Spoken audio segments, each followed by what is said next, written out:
All right, we have that. Because we skipped last week, so we have that to talk about on the podcast. What is that? The new guy, of course. New guy. This sounds like something I should know about. Gotchard, dude. The new guy. Oh, that new guy. Okay. Because we skipped last week, so we haven't talked about the new guy on the podcast.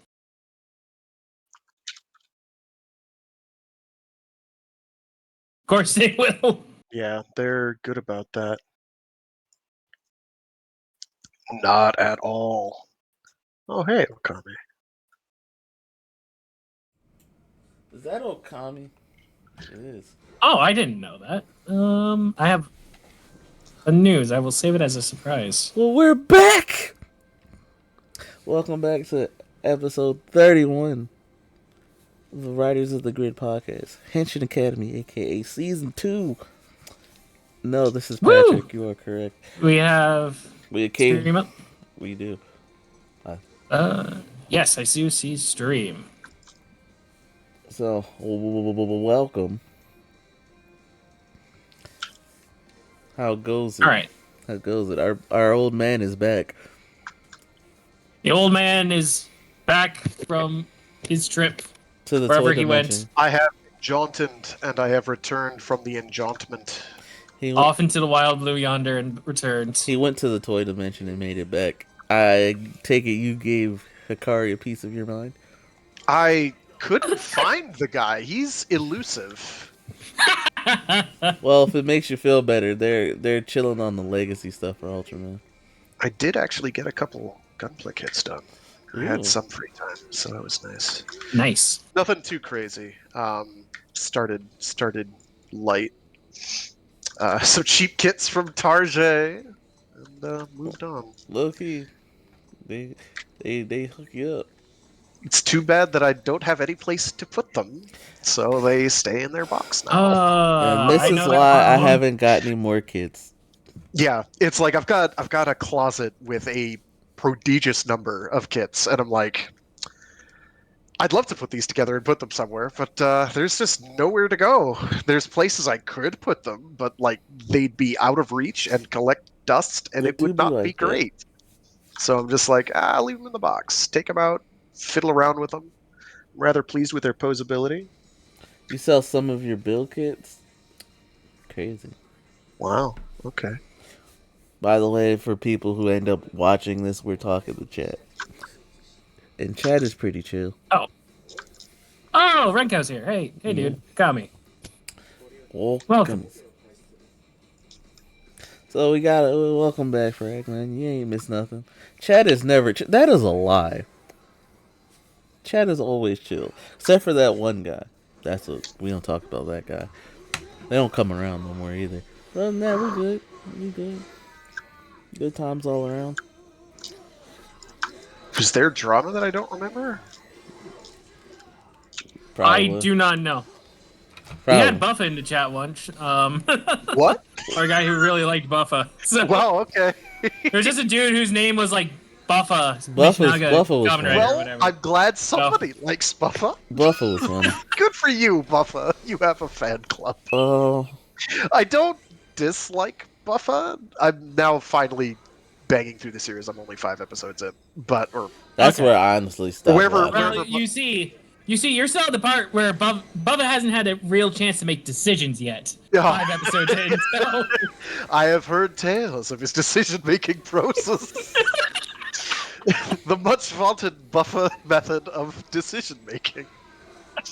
Also, I'm starting to gather that I might have been partially right, and Kawa is in fact going to be a villain. Not partially right. You are not partially right. Oh, I'm not right at all? That's a shame. I thought it was didn't say you bad. were wrong at all. I didn't say you were wrong at all. Yeah. So he's gone He's full edgelord. Nice. That's spoiler territory. That's Close the your ears superhero now. time recap for today. Is the fall is Kayla's shit. That's basically what it is for Gates today. Geets is the We get- Gaim of the Reiwa era. That's all I'm getting. Definitely smells that way for sure. Which isn't a bad It's thing. not a bad thing. I enjoyed Because Gaim. Gaim's pretty good. Yeah. A lot of Gaim feels kind of like a best of classic Heisei. In terms of like it covers a lot of similar plot beats. Are they really good decisions? That is a good question, Echo. Imagine getting a movie then becoming evil right after. Yeah. Oh my god, you're right. He did get a movie, didn't he? No, Shinobi got a movie. He just happened to be there. Oh, he's in it, right? No, it wasn't. No, hold on. It's not even a Shinobi movie. That's just a Shinobi episode. That's like the second to last episode of Shinobi. Yeah. That's not even a movie. That's just what happens in the series. Honestly, I was more excited for Zet Cross being in that motherfucker. I was like, yeah, go ahead, Cable. Yeah, it was a Zet Cross movie. Absolutely. Look, dude, it's minor spoilers, but like, cyborgs are just immune to ninja magic. Or any kind of magic, really. Absolutely. I mean, yeah. That is, why you think the Showa era is so goddamn powerful? For no reason. Well, for a very specific reason. They're Kaizo Ningans. They're jacked They're up. cyborgs. It just makes you immune to magic, which, Yeah. as we know, is like the most broken Toku ability there is. So, and if you're just immune to that, it's like, what's gonna stop you? Apparently, the power of Especially God. when you are like a ninja, sort of, in Zed Cross. Seriously, though, read Shin Kamen Rider Spirits. That's wild. Like, Zed Cross and that is just like, wait, what's actually happening anymore? Fair. He winds up getting like sort of protagonist status, and things get out of hand because he Nice. might actually be Shocker. Oh, fantastic! It's because that always slightly, goes well. It's slightly more nuanced than I'm that, I gonna do guess. that real fast. But it's Oh, Dunn is single-handedly making sure we have the cable running I'm in our keeping you cardboard out of the box. fight. I'm keeping you out of the cardboard box, Echo. We are in the Yay. cardboard box, but it's like a stack of That's cardboard what I'm boxes that used make to. like a cardboard apartment complex.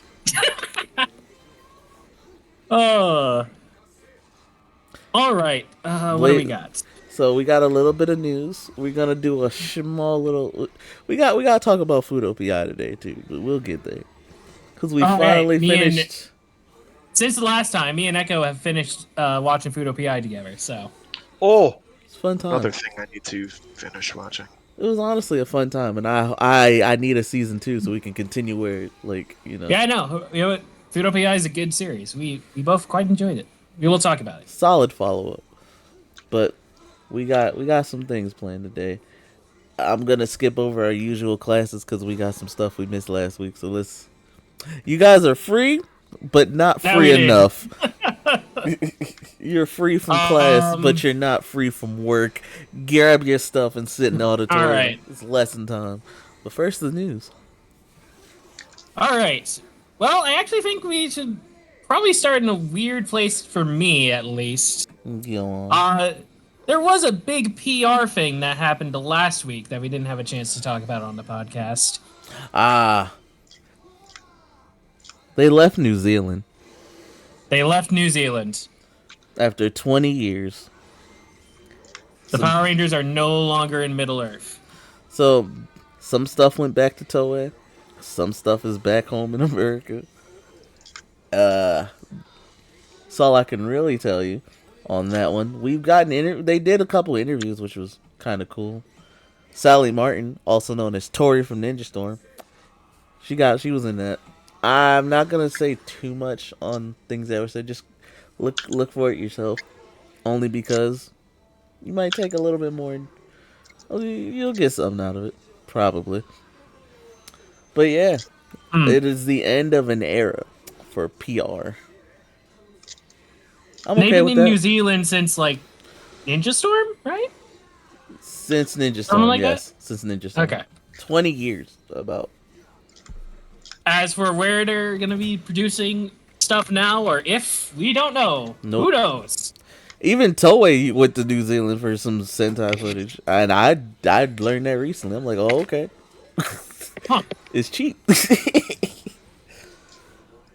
So it was cool to know. Sort of like Georgia, not the Eastern European Georgia, but the other one. They've got lots of Eastern sweet- Coast, Georgia. Yeah, they've got those film deals, tax breaks, and whatnot for. Yep. Good old tax breaks. All right. So yeah, There was also a little bit of PR drama. of course there was. It seems a constant. Indeed. I'm just gonna say one thing on the subject. Y'all got to relax, okay? Some of y'all don't know what constructive criticism PR fans, is. relax. I mean fandom in general, because this goes for everybody. Constructive criticism, there's a difference between that and just like straight up harassment via complaints and all that. Y'all need to learn the difference. Thank you very much. Mm-hmm. Please learn. We keep harping on this. It seems to happen a lot, and it's not just Yeah. PR. Yeah, that's why I said like, it was a more even general Yeah. thing. reaction to, for instance, however, No, because- Witch from Mercury ended has been divisive. I have not seen it yet, and I plan on it. I've just been busy. Neither have I. It is what it is. Mm-hmm. Also, Kayla's actor is getting threats now. Can y'all relax? Oh, that's a segue. Imagine threatening someone because he's the one who wrote the script, right? Like, Kayla ain't do nothing. Leave his actor alone. Okay, that's He's so the one who wrote wild. the script. Of course, you've got to harass him, right? That's how that works. What are we What doing? do you mean he didn't write the script? He's just an actor being paid to act. Also, the AI thing has also gotten out of hand.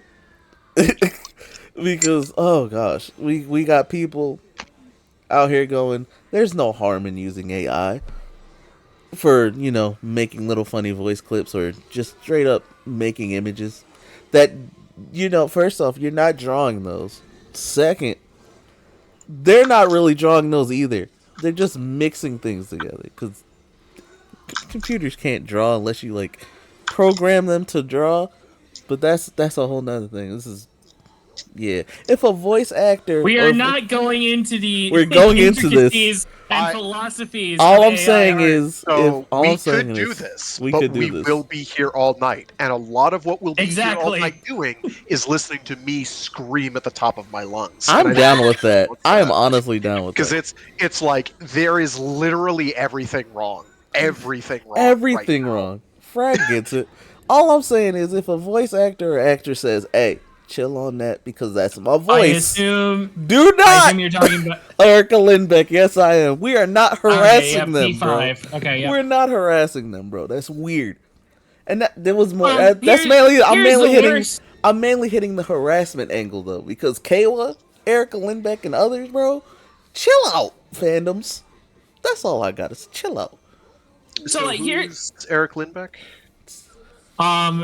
Verdi references here. She's a voice actor. Specifically, she did Futaba in Persona 5. Persona 5. Okay. Here's what happened specific. So somebody made an AI thing of her singing. It was singing one of Bo Benman's songs, something like "Welcome to the Internet" or something like that. And she asked the dude, like, "Hey, can you take this down? This is my voice. Can you please take it down?" And the dude was like, the original dude was like, "Sure, I can take this down." Yeah, because Why it was a not?" proper conversation. He was like, out of respect for you, Yeah. absolutely. Then everyone else was like, And nah. then the assholes came into the picture, and they were like, and they reposted it, and then they didn't take it down because Once it's on the they're internet, it's assholes. on the internet forever. So That is Yes. true. what he should have done the guy who made it, was he should have contacted her first and been like, "Hey, I had AI make a song using your voice. Can I post this on the internet?" Basically, Yeah. the internet is still a lawless wasteland, and not Absolutely. in the good way, because We need. it's not in the Wild West way. It's now in the cyberpunk dystopia way, where the Hmm. corporations hold all the power and set all the tone, and they don't And care that's about why Hollywood is technically in shambles. technically. It's always been in shambles. It's Shambletown, USA. Yeah. Absolutely. All I'm saying Renko is is with the harassment following joint, along with us too. let's actually be human beings for once. Let's be better. No, let's not be human beings. Let's be people. There you go. What Frag Yeah, said. something like that. He I knows what we're so getting at. human beings. When I say human beings, I mean like basest instincts. So if someone's a good human being, that means they're probably a high functioning sociopath. But if they're a person, that means they're doing stuff for the common good. And let's do things for the common good because we need all Essentially. the help we can get.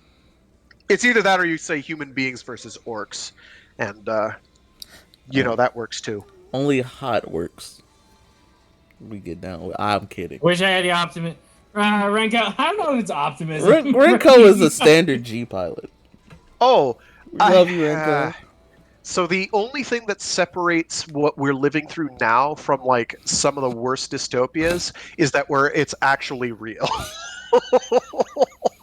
So it's by definition not a dystopia anymore, because a dystopia, by definition, I believe, has to be fictional, and that's not great.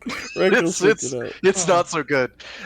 You should. I could diatribe on how Yes. even the worst case doomsayers about the environment are like hopelessly optimistic and upselling something that's truly catastrophic, and it's like so far past the point of no return. It's like you can't. The human mind boggles. It can't even comprehend it. But we're not going to do that, because I will start crying, and We I'm will not. be here all day. Renko, if you want to do some Gundam, just holler. I'll Ye- hop on in a minute. Yes, sir. What was that All said? right, so all that out of the way. I'm sorry. I segued us into idiocy, but it irritates in my life when I I see understand things it. like this. We I gotta be better. understand. So let's move on. All right. All right. So, Sentai, Rider, or Ultra? Where do you want to go? Well, Yeah, news for each. I'm down with some Ultra. We can start with Ultra. Did you know? Ultra. Oh gosh, I had this and I thought it was pretty funny. But Yes. we'll get. You go ahead. I'll pull it up in a second. Okay. So let's see what we got. All right. So Ultraman Blazar premiered. We'll talk about the premiere later. Pretty good so far, but more on details on that later. Here's something interesting that I don't think was ever posted on the Discord that I found on Token Nation. Um, this is actually from a while ago. Bandai Namco and Subaraya announced that Namco is the master toy license holder for the Ultra intellectual property in North America. So they're in charge of releasing all the toys, items, and whatnot for Ultraman now in North America. They have the master license. And that's what's up.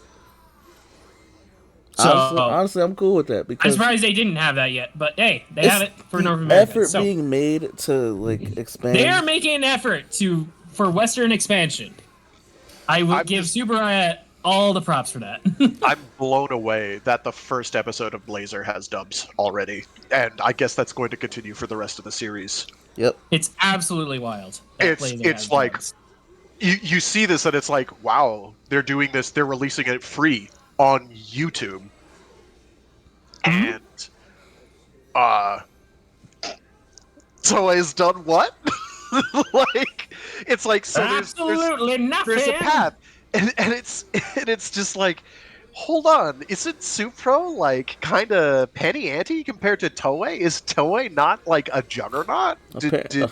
So, and what makes it worse for Toei is that the other studios that are involved with their productions, it's them. They're fighting. It's like they're fighting each other, and it's so weird. Stop it! Come on now. Y'all don't got it. Like, it's so. It's just so weird within the right with these rights, man. It's so weird.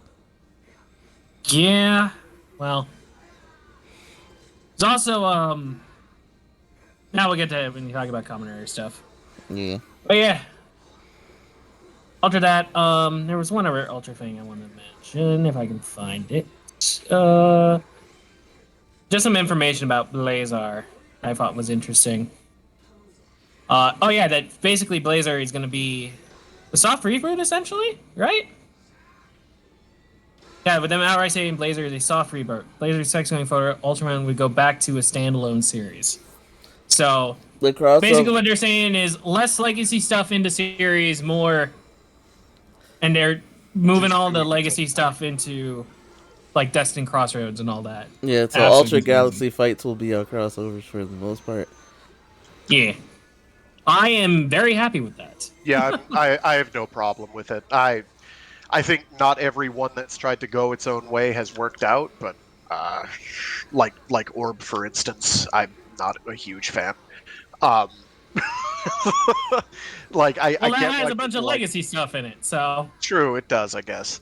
Um, actually, then, if by that criteria, what is the last wholly original, uses no legacy stuff at all, Ultra property? I guess it would have to be Nexus. I mean, Max is taking place in its own continuity, but Baltan, a variant of Baltan and Ella King show up. In fact, I think the Ella King costume is the one that keeps showing up in the modern era as well. But don't hold me to that. It did for a long time, anyway. It was the last Ella King suit. And its story, the plot for that episode was basically identical to the OG, but its own continuity. So I guess, yeah, Nexus is probably the last wholly original Ultra show, and that's Jesus Christ, Yep. 2006, well, 7, It's a while say ago. Nexus or Nexus. Max. Nexus. Uh, tell me. 2004, Jesus. 2004, 2005. It's even worse. So I guess 2000. So does that mean Mebius was 2006? I keep thinking that's like 2010. Oh my god, Mebius is 2006. I'm old. I'm trying to remember the main character's name of Nexus. I think it was the main character. The main actor, I believe. They just found out Nexus was canceled. Yeah. Well, so So I'm just sitting here like, who didn't tell this spoilers man? Because that is spoilers for hilarious. Nexus. Spoilers for Nexus, but he's only there for the first half of the show. So it's a changeover occurs, and it's so he can be forgiven for not knowing because it He's means not there. yeah, he's not there when the cancellation occurs. I'd also strongly contend that he's not really the lead protagonist of the show, and I would be 100% right to argue and contend that for a number of reasons, because I've actually seen the show, and whoever wrote the article, I don't think had. So, there's that. But that's getting into the reads a smidge. We're not going to do that.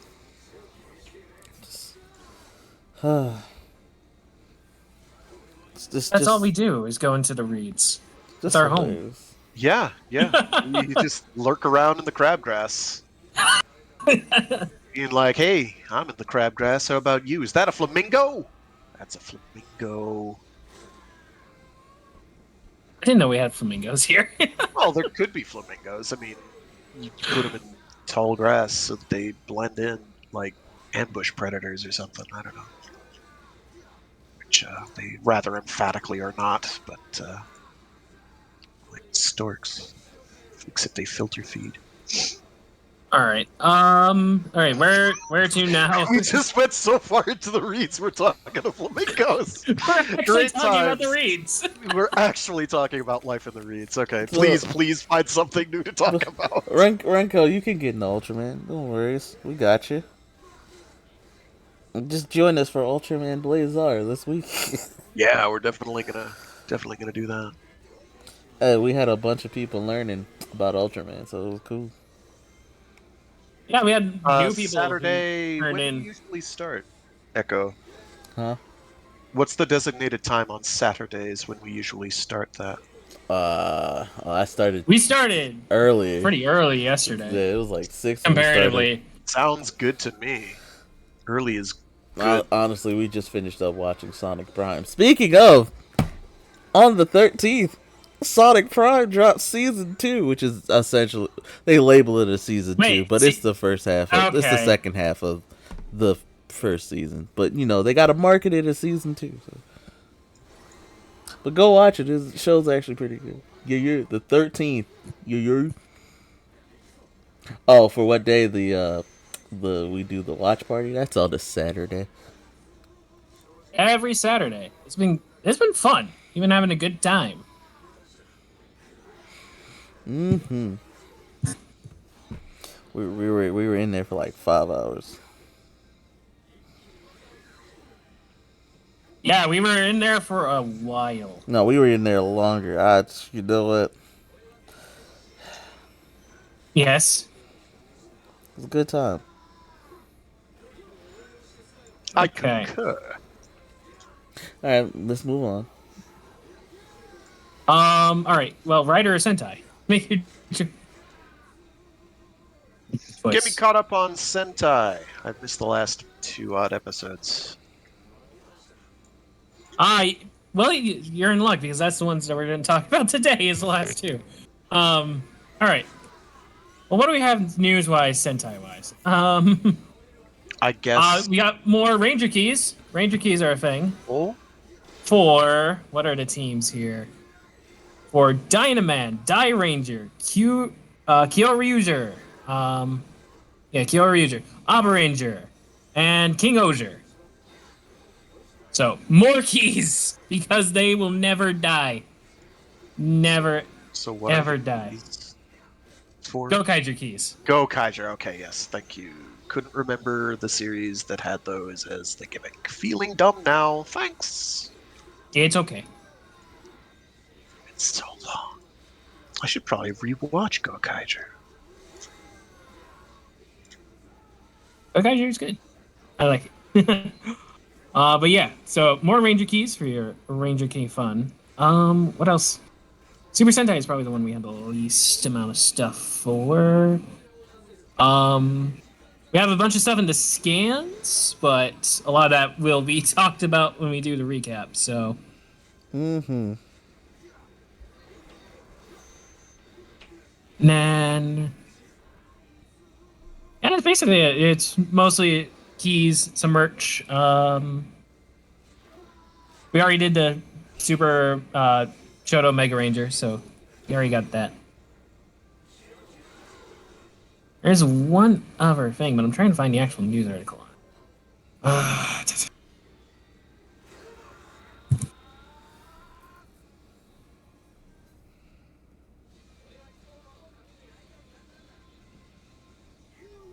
Um,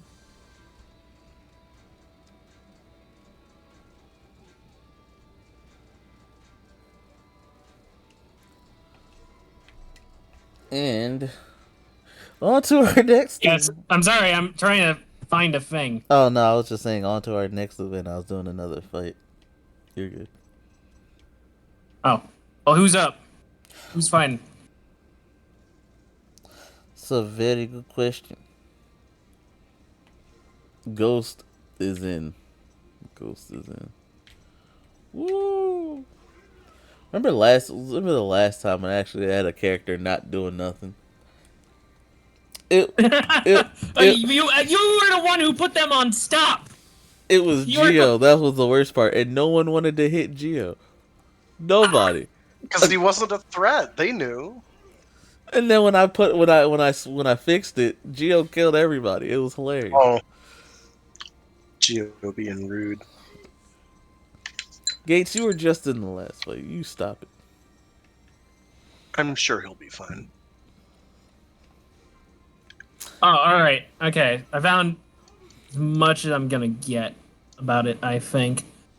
So this is kind of crossing over Super Sentai and Kamen Rider here. Yeah. Um, but Shinichiro Shirakura is now the general manager of the newly established character strategy department at Toei. What Which does is that mean in English? it's supposed to be planning for like expansion outside of Japan, is what they've said so far.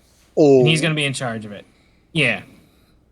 It was established a new character strategy department on July 1st who may aim to maximize profits by first strengthening character business, one of its main businesses. Consider plan area strategies for character business for Asia, Central and South America, Europe, and the United States, and accelerate global expansion. And this is the part where none of us hold our breaths at all because, you know. asphyxia is not the way to go. Well, Exactly. There's got to be a better way. So to whoever was in charge previously, There wasn't anyone in charge previously. This is a new department that they're setting up. fair enough. All right, continue. Bureaucracy. I wonder who he's related to.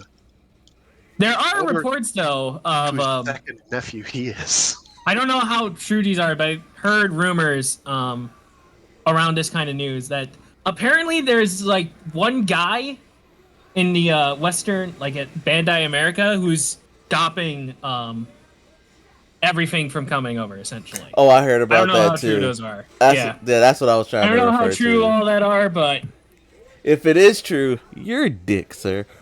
If you can find us any link to that, I'd love to read up on that. Even if it's like baseless rumors. just Twitter links I found on the Reddit once, but that was like at least a week ago. That's So. good enough for me. What I do can try mean to- you purge your history? What are you trying to hide? If I can find it again, I will post it somewhere in here. But yeah, apparently Well, I'd there's be like really interested to read up on that because that sounds wild. Did it say what his reasons were? Probably not. But... I don't think exactly. If I can recall, do you remember? If I can recall, it was because of Masked Rider and how bad that shit was. It was pretty bad. Oh, here we go. Imagine like caring about a series from drumroll please 30 years ago. Yeah, that's all I'm like. And how much harm that it dealt to your brand. It's like I'm pretty sure there are people who have died and forgotten that was a thing. There are more people who have been born in that. All right, putting it in. I found it. I put it in superhero time. Sweet. He's a good fellow, for he's a jolly good fellow. Top Japanese executive at Bandai America who had a personal grudge against Toei. I assume there's more stuff in the comics, but apparently the exec was baseless rumors again. Was mad at Toei for not footing. Toei wasn't footing the bill, and Bandai America had to pay for stuff. So it was like marketing and stuff. Classic Bandai. That's one of the things that were mentioned. But yes. Classic. And, a lot of that seems to be just like rumors and stuff. So how much stock you want to put in there, it's up to you. But there you go. It's unfortunate, but that's what we got. For those following the story, the series of tweets were removed by request. Sounds like there's some validity there. Or sounds like an excuse at this point. Right, Renko? That said. Exactly. All right. Good news. Kamen Rider time. Good Kamen Rider news time. Also, animation has wrapped up on the Ultraman film. Nice. Oh, that's nice. Oh, the Ultraman what? There's an Ultraman animated film coming out. I think it's like the finale for like the Netflix stuff. Oh, okay, Yeah, I okay. think it's a Netflix thing, but not related to the Iron Oh, Man suits. all right. Never mind. Yeah, they're But separate yeah, yeah, I projects. knew Netflix is getting like an Ultraman movie. So, Yeah. all right, we got that. All right. Oh, when Anyway, is the Gamera Netflix thing supposed to come out? I have no clue. This I have no no I idea. low key I gotta I forgot. find the date on that. I low key forgot the Kong Skull Island thing. That's part of their verse, the MonsterVerse Skull show. Island. It's a animated show that they did. That's part of the MonsterVerse, and it takes place between Kong Skull Island and where he gets beat up by Godzilla the whole movie. Godzilla versus no actual threats. Yeah. Greg, The I movie. Google is telling me nebulous date of September this year. Ah, well. Um, Very specific. that's very specific, yeah. Because That's I what I got. am like, even though it's only going to be like, I don't know, 6 episodes or something, I'm like, like I am literally so starved for Gamera, I will take absolutely anything at this point. I need that turtle meat, so it's just Yeah, that turtle. I can only rewatch the good Gamera movies so many times. All right. Read All right. not So, Super Monster. That movie is. Whew. so before we get to the new guy, there are some smaller bits of Kamen Rider stuff. So first up, Kamen Rider Geo is going to be the special ambassador for a event in where in Osaka. Osaka? He's going to Yeah. be special for that. The actor or The actor. The actor. Cool, cool. The actor, the dude who played Geo, he's the ambassador for his hometown, like What they've was done the before. the last one was Baron, right? I think so. I think so. Yeah. So good. I know kudos XA did to it him. once, but XA did it like years ago. So, but yeah, Speaking at of least a year. that stage show lacked Exade, I wanted to hear Exade, but you know, Yeah, the stage show lacks XA. Daichi is unfortunate. is a phenomenal singer though, so that's probably why. Did they do Um, other shows from around that time period? They did Drive. They did Drive, but like Hills. they could never get rid of a turtle, so it's fine. That's yeah. Also, I mean, Beat you Buster, had Eternal there. Right. You might as well do the Drive song. also Beat Buster got out the basement for once. It was Huh? cool. Yeah, we got to see Beat Buster at the stage show. Yeah, Yo. Beatbuster did like the interview section with the Don Rivers cast. So Nice. not like in character, just the actor, but you know, Oh, same Yeah. guy. I'll take it. I'll take it. It was nice to see him again. We tried to get Silver, but you know, Silver always. All right. Speaking Shout of out to Silver. actors appearing at different places, gonna drop that in there. Japan World Heroes announces Gaku Sano, Kamen Rider Gain, as a guest. Yeah, Gaim's coming. Gaim is coming to America. It's gonna be a fun time. I hope so. It's gonna be fruity for sure. It's always fruity whenever Gaim's involved. Absolutely. But yeah, Wait, we wait got a that.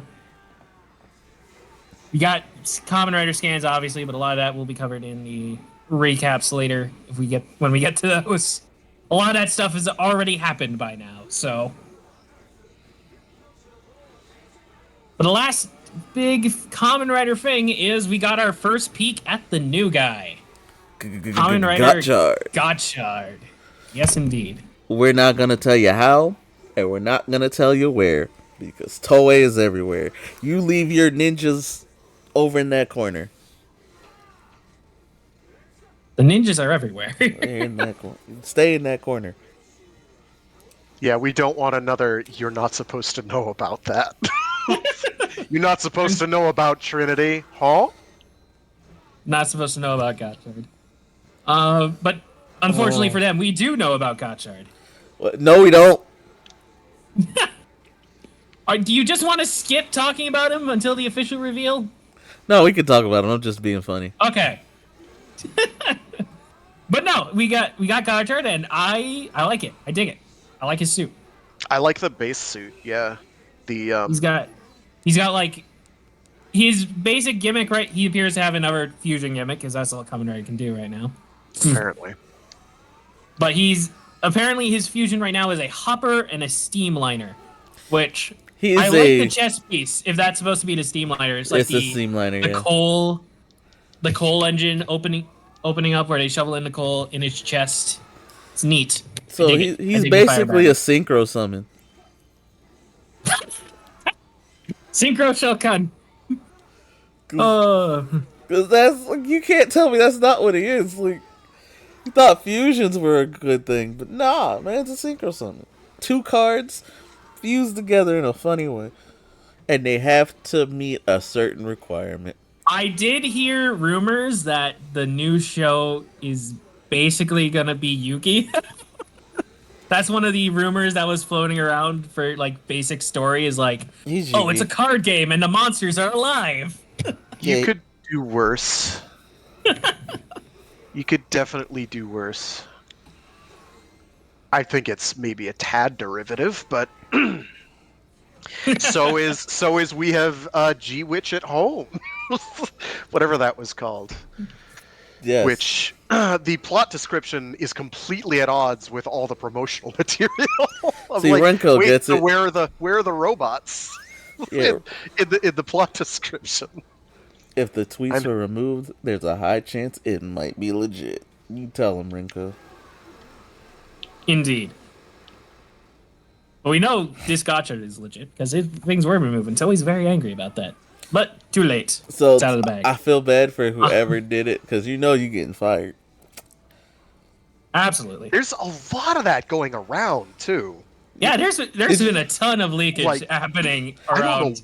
Did you ever hear Sam Jackson's interview with Marvel about like when his Avengers script got leaked and they set up a fake sting to get that joint back, and they have a guy who literally shoots down drones so people don't get footage.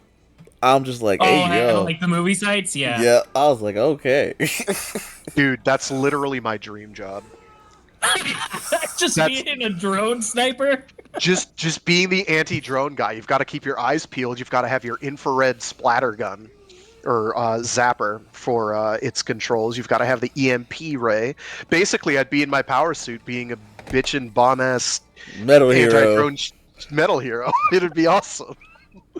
I'm sure it's actually very boring, but at the same time, still basically dream job territory. Very, very, very close. So like to dream job. All I'm getting from this is like a frag. Just tell Toei they need that. You got it. Like go do your thing, man. They'll hook you up with the suit and everything. I think they just need to have a work environment that encourages people using some degree of discretion. Because, like, I don't know what's wrong over there, but, like, people weren't leaking stuff like this a couple of years ago. And they are now. Well, Cloud has become a huge thing now. A couple of years ago, we had the toy catalog that did all the leaking for us. That's true. Those are held back now. They still drop, but didn't they just get mad that people were posting pictures of it online? They're like, you can't do that. It's like, well, people are just gonna buy the magazine anyway, and then post the magazine once they buy it. But that's like they're trying to hold back on until it actually drops, and they'll let people do whatever with it. But yeah, clout's become a big thing, especially with, hey, who gets this first? We got the first, bit of news on information on this. Here you go. Yep. So, it is what it is. It's a lawless wasteland. That's what it is. Mm-hmm. Absolutely. Anyway, about Gotchard. I mean, I don't know what. We got him. We got his belt. It's a very basic belt. It's just a rectangle. Yeah, his base suit looks like it would not be out of place in like late Showa era. It's got like sort of almost Super One vibes, or I'm rather pleased with that base suit. Yeah, I can dig it. Now, where's my music bass writer? It's coming, man. It's coming. One day, please. What else do we have? Oh, we also have. So we have the 2 of his cards, the cards for his base form. Steamliner and Hopper. But there's also been images of 2 other cards.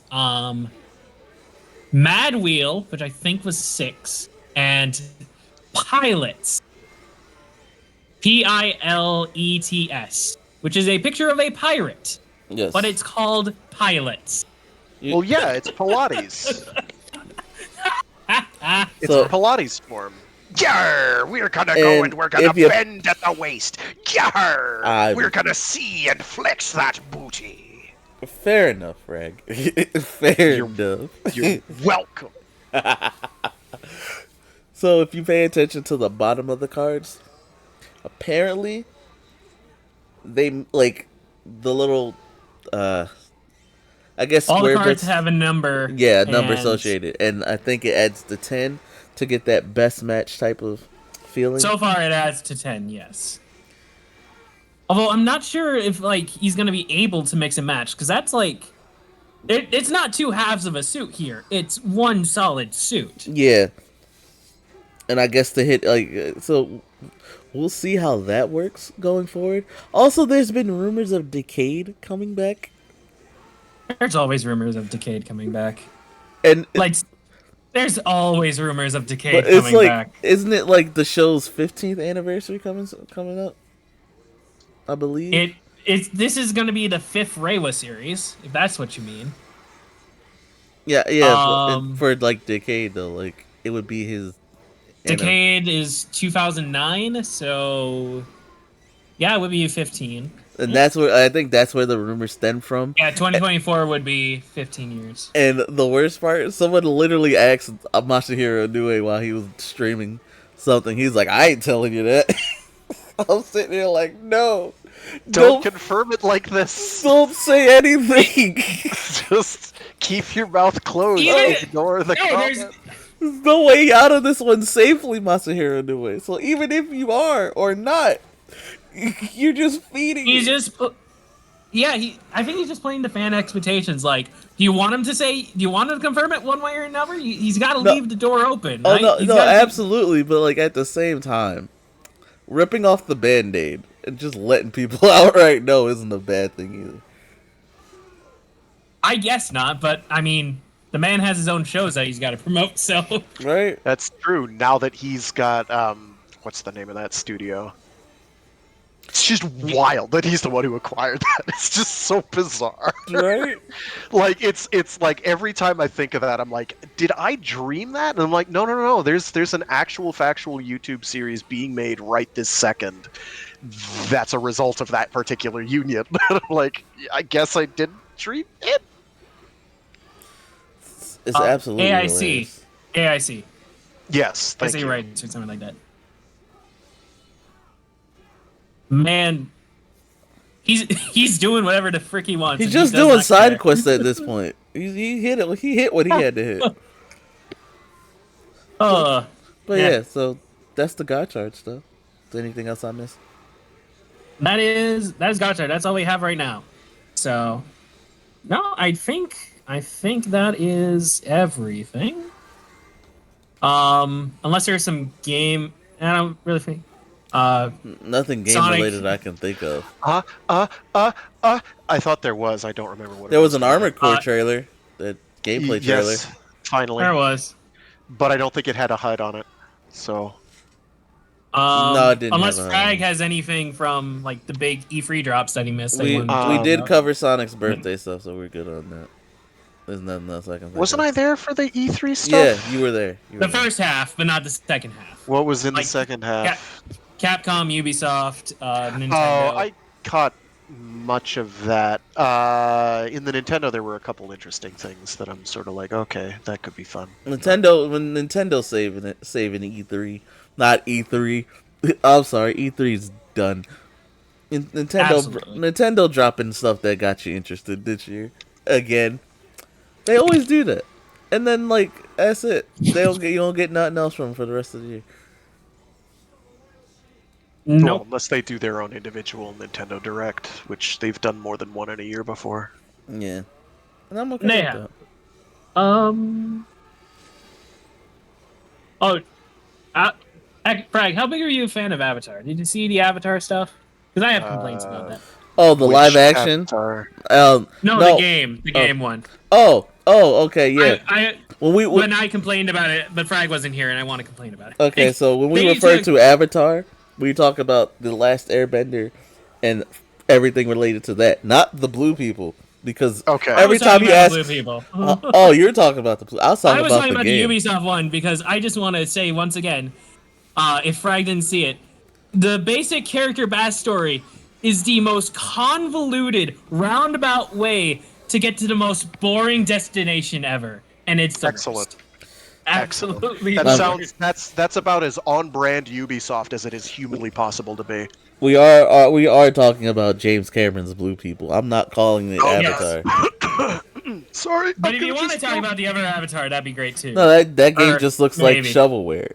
But I'm gonna play it because it's Avatar. Yeah, the Last Airbender. That Avatar game does not look. It does not look good at all. Not. I'm starving for Avatar content. Okay. It's very rough. I'm part of the problem.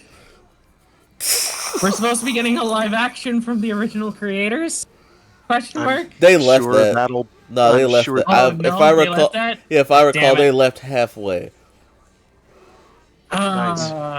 Well, that's not a total waste of everyone's time. So much for that. Netflix it's kind of crazy how we've finally gone into like the post-cult hit era, where like somebody will release something on their streaming service and then it gets removed a month later, and nobody's going to get to see it ever again, unless somebody happened to pirate the thing. No, because the worst part is, and screen capture. They all want to hit that big movie type of thing.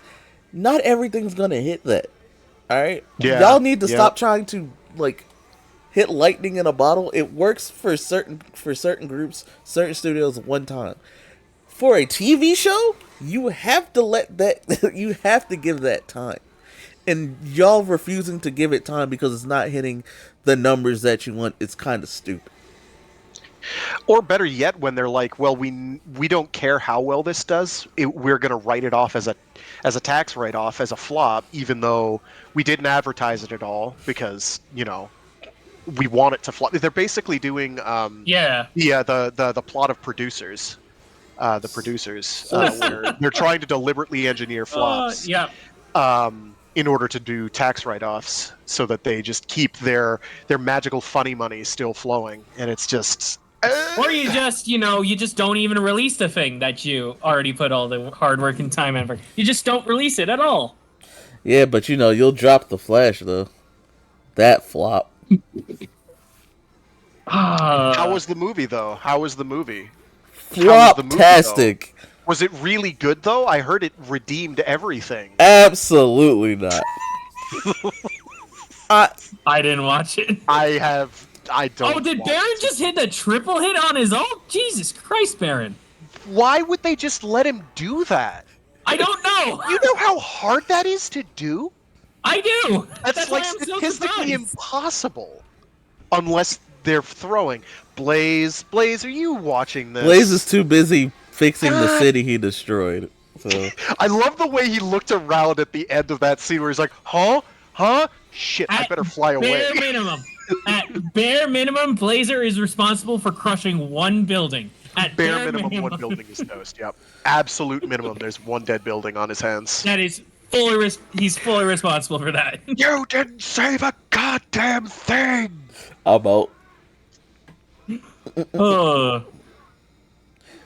Alright, well, speaking of that, do we want to move on to superhero time? We can absolutely move on to superhero time. Alright, well, since we were just talking about it, Blazar! Ultraman Blazar.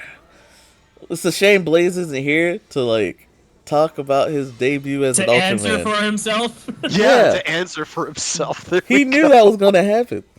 But, alright, let's talk about, a quick synopsis of what happened in the events of episode 1. Honestly, we got to see the EDF do things Yeah, so That is the basic synopsis. EDF does things. Yeah, is the EDF goes EDF, and then they go taka taka taka boom, and then buildings explode, But and then there's a giant monster, and it's basically like playing an EDF game except yeah, watching it as a movie. So but pretty excellent. yes, but we get what's our main Slightly character's fewer name? giant insects, but only slightly. Gento? Yes, Gento? so Gento we get Himura? to see we get to see Gento and his squad. I almost called him Johnny Young Bosch because that's who's voicing him in Yeah. English. No, Yeah.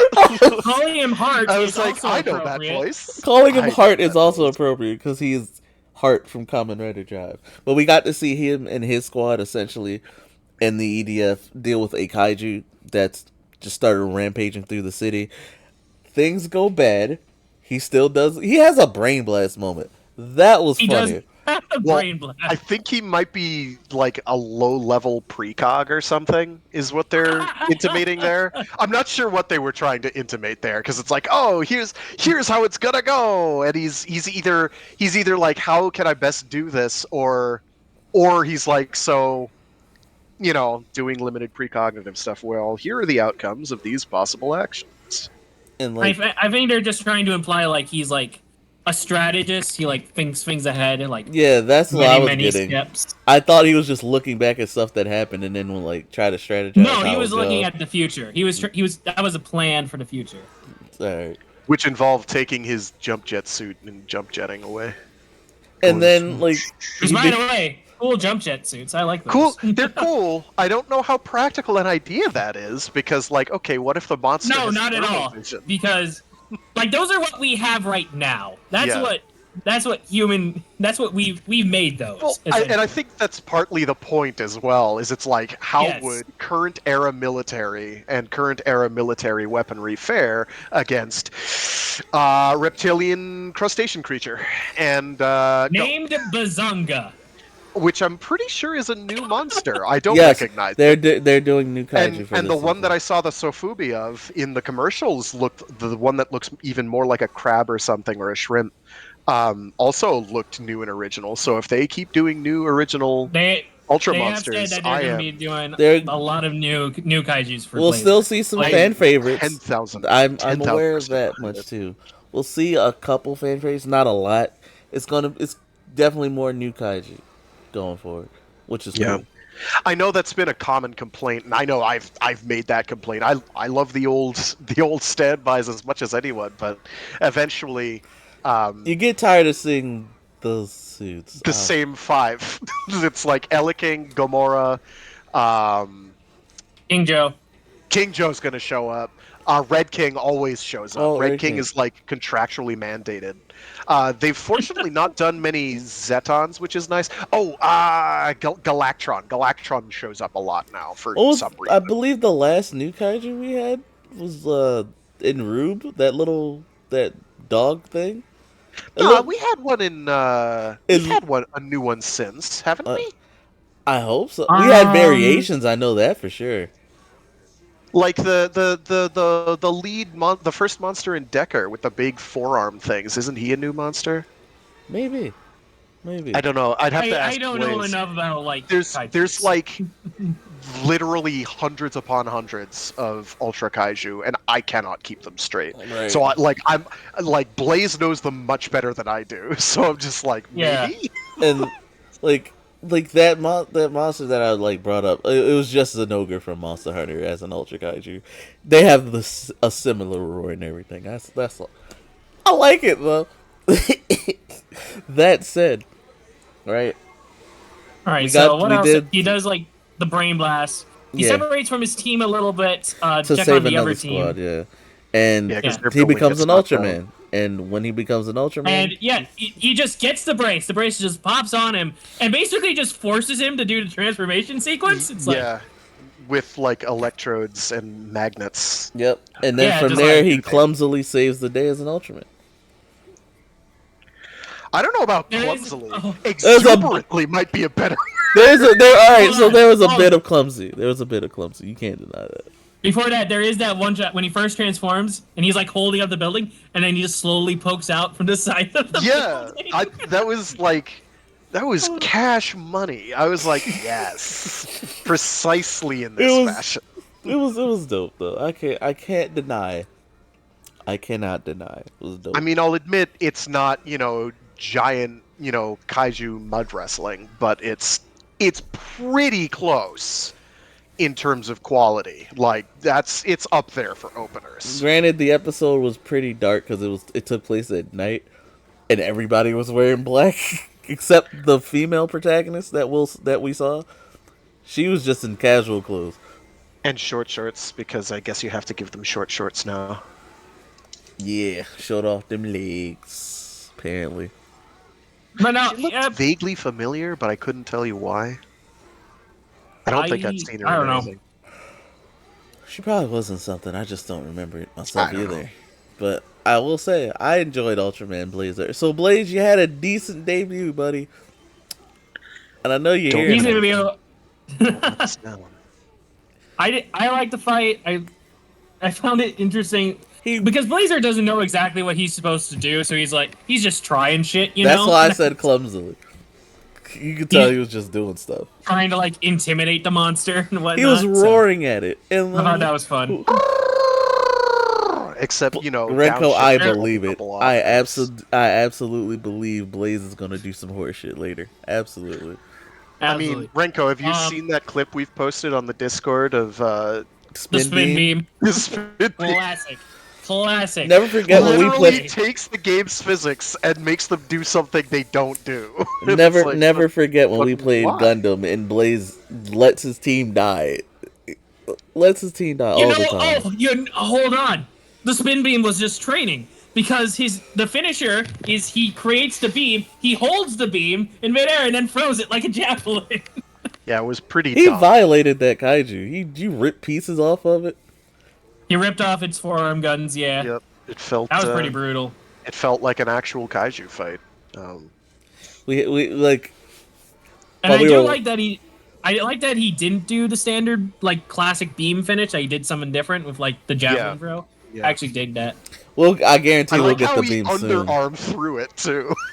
Like I'm like, okay, yeah, he's gonna and he like does it. He's just like swoop out the side. I'm like, that's not how you throw a javelin. I'm like, well, it's a giant death ray javelin. I don't think it follows the same rules. I don't think gravity matters. So yeah, you could do an underarm javelin toss. It's totally okay. Also, shout out to yesterday during the watch party because Ultraman Kaiju Monster Hunter. I want to play that.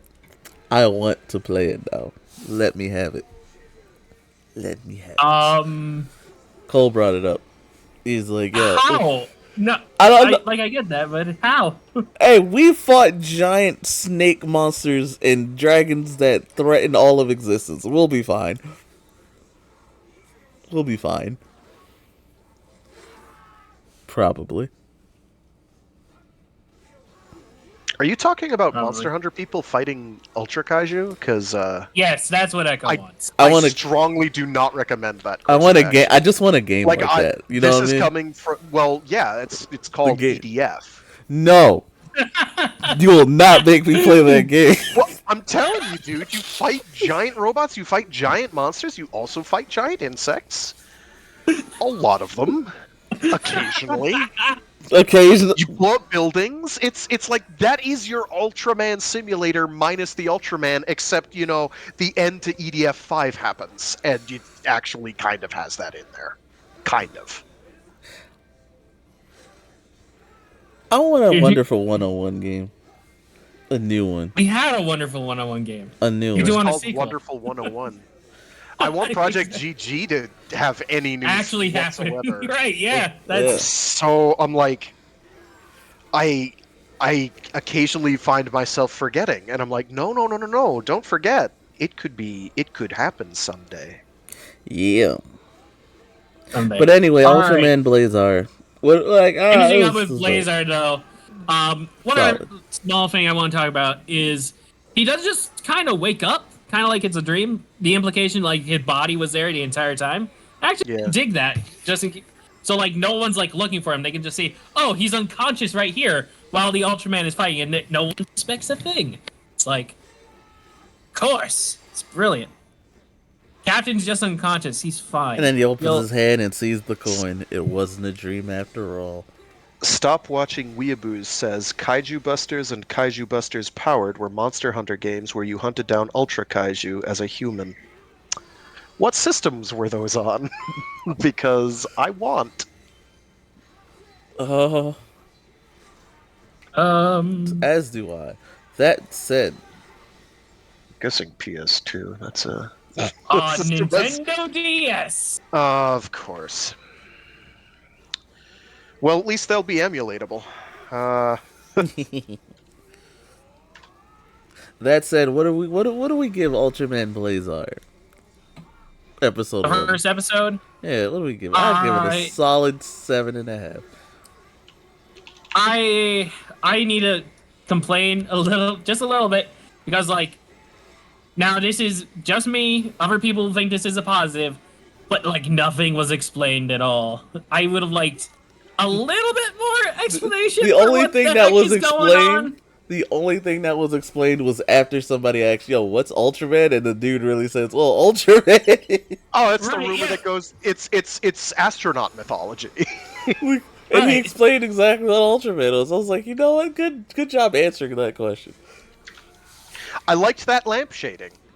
Yeah. It's like, so how do you know that Ultramen are a thing? Because astronauts do see weird things when they're in space. Mm-hmm. But I get it. Like, yeah, we gonna need some explanation coming soon. But other than that, I'm pretty excited. I want to see where the season goes. Yeah, I'll give it a solid 7. I think I'm not gonna knock it too harshly for its lack of explanation. So Yeah. What about you, Frag? Easy 8.5 to 9. This felt like the logical This felt like the spiritual follow-up to Nexus Hopefully, in terms of taking itself seriously. I was gonna make a hopefully they don't cancel it and forget to tell the main guy. Listen, Joke. he has an excuse. He wasn't involved anymore. Oh, but I'm excited. I'm glad we enjoyed Ultraman Blazar. Blaze, don't screw this up, okay? you got 24 episodes left. 1 down, 24 to go. Don't screw this up. Don't screw this up. All right, let's move on to our next All bit right. of superhero time. All right, King Oja or Geats? I'll Got a let lot you- to catch up on the Geats. I'll let the old man Uh, pick. What do you prefer, old man? Start with King Oger. Yeah. All right. King Oja. Episodes 17 and 18, since we didn't do last week. All right. We also So got a little recap 17. of Yes. last week. It was good. Yeah, that's 17 is the recap for. Yeah, I'm saying we watched it yesterday, which was good. Helped Oh, everyone yeah, we catch watched up. both of them yesterday, so. To catch someone else up. 17 It's was basically a good. two-parter anyway, so. Mhm. Is this the one Alright. where we get Shiny Kingy Boy? That's the next 18. That's is. 18. Oh, that's the next one. Okay. Cool. But 17 is the build-up to that. I did not expect that was going to be him at all. I was like, it's clearly going to be the red who gets the shiny for. No. No. It's both. It's, We'll get- it's oh, good, even better. So, All right, so 17 starts out where basically 16 left off. Ackley's sends a telegram or TV screen, I guess, to Yanma. Is just like, yeah, so the Bugnarok are attacking you. That's part of the peace treaty. They'll retreat once you join the peace treaty under my rule, because that's the best place for peace is under my boot. and you know That's how where the most Yama peaceful goes. things happen. Yama like, hell no. Of course, Yama is like, hell no. And he just blasts the chief screen, the camera, and is just like, yeah, no. And then Gira gets mad and they just wreck house on all the helpless mooks that are just there doing their job. They were just the messengers. They just said, hey, Rackley's wants a word with you. And then Rackley's had a word and they all get shot. And Jeremy is just so naive. So Yeah, naive. we get Jeremy's coming to trying to speak to Heracles, Mm-hmm. and just like asking like, so Heracles, what happened with the peace treaty? Didn't you make peace with the Bugnarok? And Heracles is like, yeah, I no, I'm not interfering. Oh wait, Jeremy asked like, wait, didn't you stop the invasion with the peace treaty? And Heracles is like, what? No, I just made sure they don't attack Shugodem. Why should I care about anywhere else? Jeremy's like, really? Yes, of course. What do you expect me to do? God damn it. I don't care about them. Meanwhile, in the underground Bugnarok lair, they're working on reviving their undead champion. Ancient champion from thousands of years ago. More on him later. Oh, right. There's a great line in the, Rackley says, with the conversation with Jeremy, right? Rackley says, the Bugnarok have agreed to a non-aggression pact with Shugudam. Jeremy's like, surely you mean with humanity. And Rackley's like, no. The only humanity that matters is in Shugodam. Exactly. It's Rackley's is just unapologetically just an asshole, and you gotta love him for it. now pocket bacon. You are correct. Jeremy does go full Jewel of the World. We'll get to that though. He does. He does later. So Heracles is like, Welcome to the I will stream, unify brother. Terra under my boot. And then once everywhere is Shugodam, then there will be no invasion, right? Easy. Easy peasy. Jeremy is like, I'm coming to talk to you in person. Don't do anything stupid until I get there. Heracles does not care. Absolutely does Wait, not care. babe, don't go. All right. We cut it back over to Inkosopa. Yanma is gathering the troops in order to stop the invasion of his homeland. Very good. Gear is also tied up, so he doesn't do anything reckless. Because of course he would. Absolutely. And he is supposed to be dead, so he shouldn't be out in public. That will come up later. Uh-huh. And Yanma, Gira is still trying to pull his like tyrant king bullshit, and Yanma is like, no, you stop screwing around right now. He's absolutely serious because he knows what's at stake here with everything. He also gets a call from Kagaragi. Kagaragi's like, hey, so I hear Inkosopa's under attack. Kagaragi, are you actually working with Heracles right now? Maybe. That's what we agreed to. I mean, I did swear loyalty to him and all. But I mean, Well, and Yama's actually like, you know what? Honestly, the fact that I can't trust you makes me trust you more right now. Something like that. we all know Kagaragi's scheming something, and if it wasn't for the next episode, he'd probably still be on my I hate this guy list. He probably still would be. We'll get to that. I'm sorry. So Kagaragi's not going to be much help right now, but he'll get a moment to shine later. But then Himeno and Rita show up, and they're ready to help out with all this. All their countries are also being attacked by Bugnarok, which is not great. And they come to the conclusion, so who's responsible for setting up the peace treaty between Shogodam and the Bugnarok again? Jeremy. Should we go and arrest Jeremy? Like, Rhea's like, yep, I'm going to arrest him. He's coming to go on trial once again. So they do that. Before we leave that little scene, Yanma has some special instructions for Himeno and Shiokara, his assistant. We'll learn about that later. Jeremy finally arrives in Shugodam, and Rackley's is doing like a big old public speech to rally the people of Shugodam. They're like, my loyal citizens, I have forged peace with the Bugnarok. They will no longer attack us. But the other nations are using King Osier against the treaty's wishes. They cannot be trusted. Therefore, I have created my own giant robot to fight for peace. Obviously. Selfish ass. Indeed.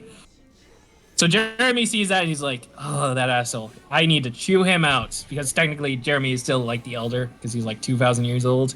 Mm-hmm. So he's about to head there. But then his assistant, the Mayfly guy, the Mist guy, he shows up and he informs Jeremy. So yeah, they're trying to revive Digorg. That's bad. That's really, really bad. And Jeremy's like, "Shit, that is really, really bad. I gotta go." And we eventually. So Jeremy, oh, go ahead.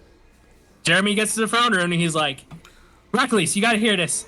They're trying to revive an ancient champion who killed thousands and thousands of Bugnarok kind in order for Zephnarok to attain power.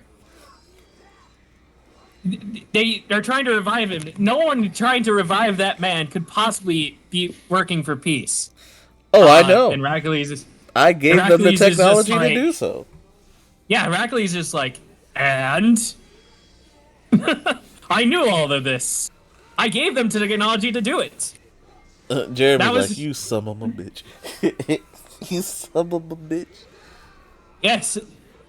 It will finally, once they revive the Shogun, and then I take over all of Terra. And then finally we'll have true peace. Under my boot. Now rejoice and laugh in celebration.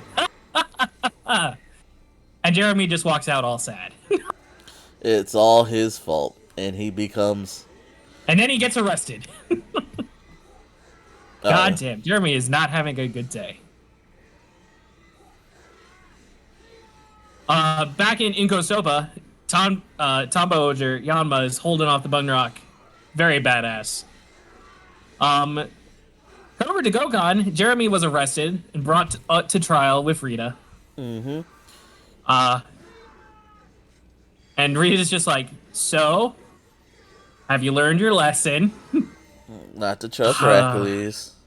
I was being naive. You were being naive, yes. And Rita's like, "So, we can help. We can lower your we can lower your sentence if you decide to help us contribute to actual peace. And lend us the power and provide support via God Tarantula." Oh, Jeremy's so you like, guys want power too, huh?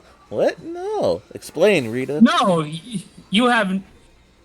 None of us have any power. We all just gotta work together. You know, individually we are all powerless. Which is why we pool our strength. It may not be pleasant, but is preferable to the end of the world." So she goes on her little speech, and Jeremy takes that and is just like, "This is so dull. These tedious lectures aren't what motivate people. It takes a tale that sends the hearts dancing." And Rita just kind of turns around and pulls out her little plush and is just like, "My speech wasn't that bad, was it? I have no idea where this criticism is coming from." Yeah, really. Because Mofun, Rita's best character. Absolutely. But now Jeremy is just like, I'm the main character. Time to do Jeremy's some work. like, "I'm done listening to other people. It's time I get out there and do what I'm supposed to do as the king of all." Or the Rift King or whatever. Jeremy heads out. Jeremy and Rita both head out. In their Zords. Everybody's in their Zords. And Jeremy does something really interesting, actually. He forces a combination with the Spider Fred. Which is actually... He essentially forces the new combination with the Sixth Ranger. Yep. With the, Tarantula mech on the back. He forces it early using the Spider Fred. And I actually think that's a really cool idea. The problem with that, though, is he can't hold it for long.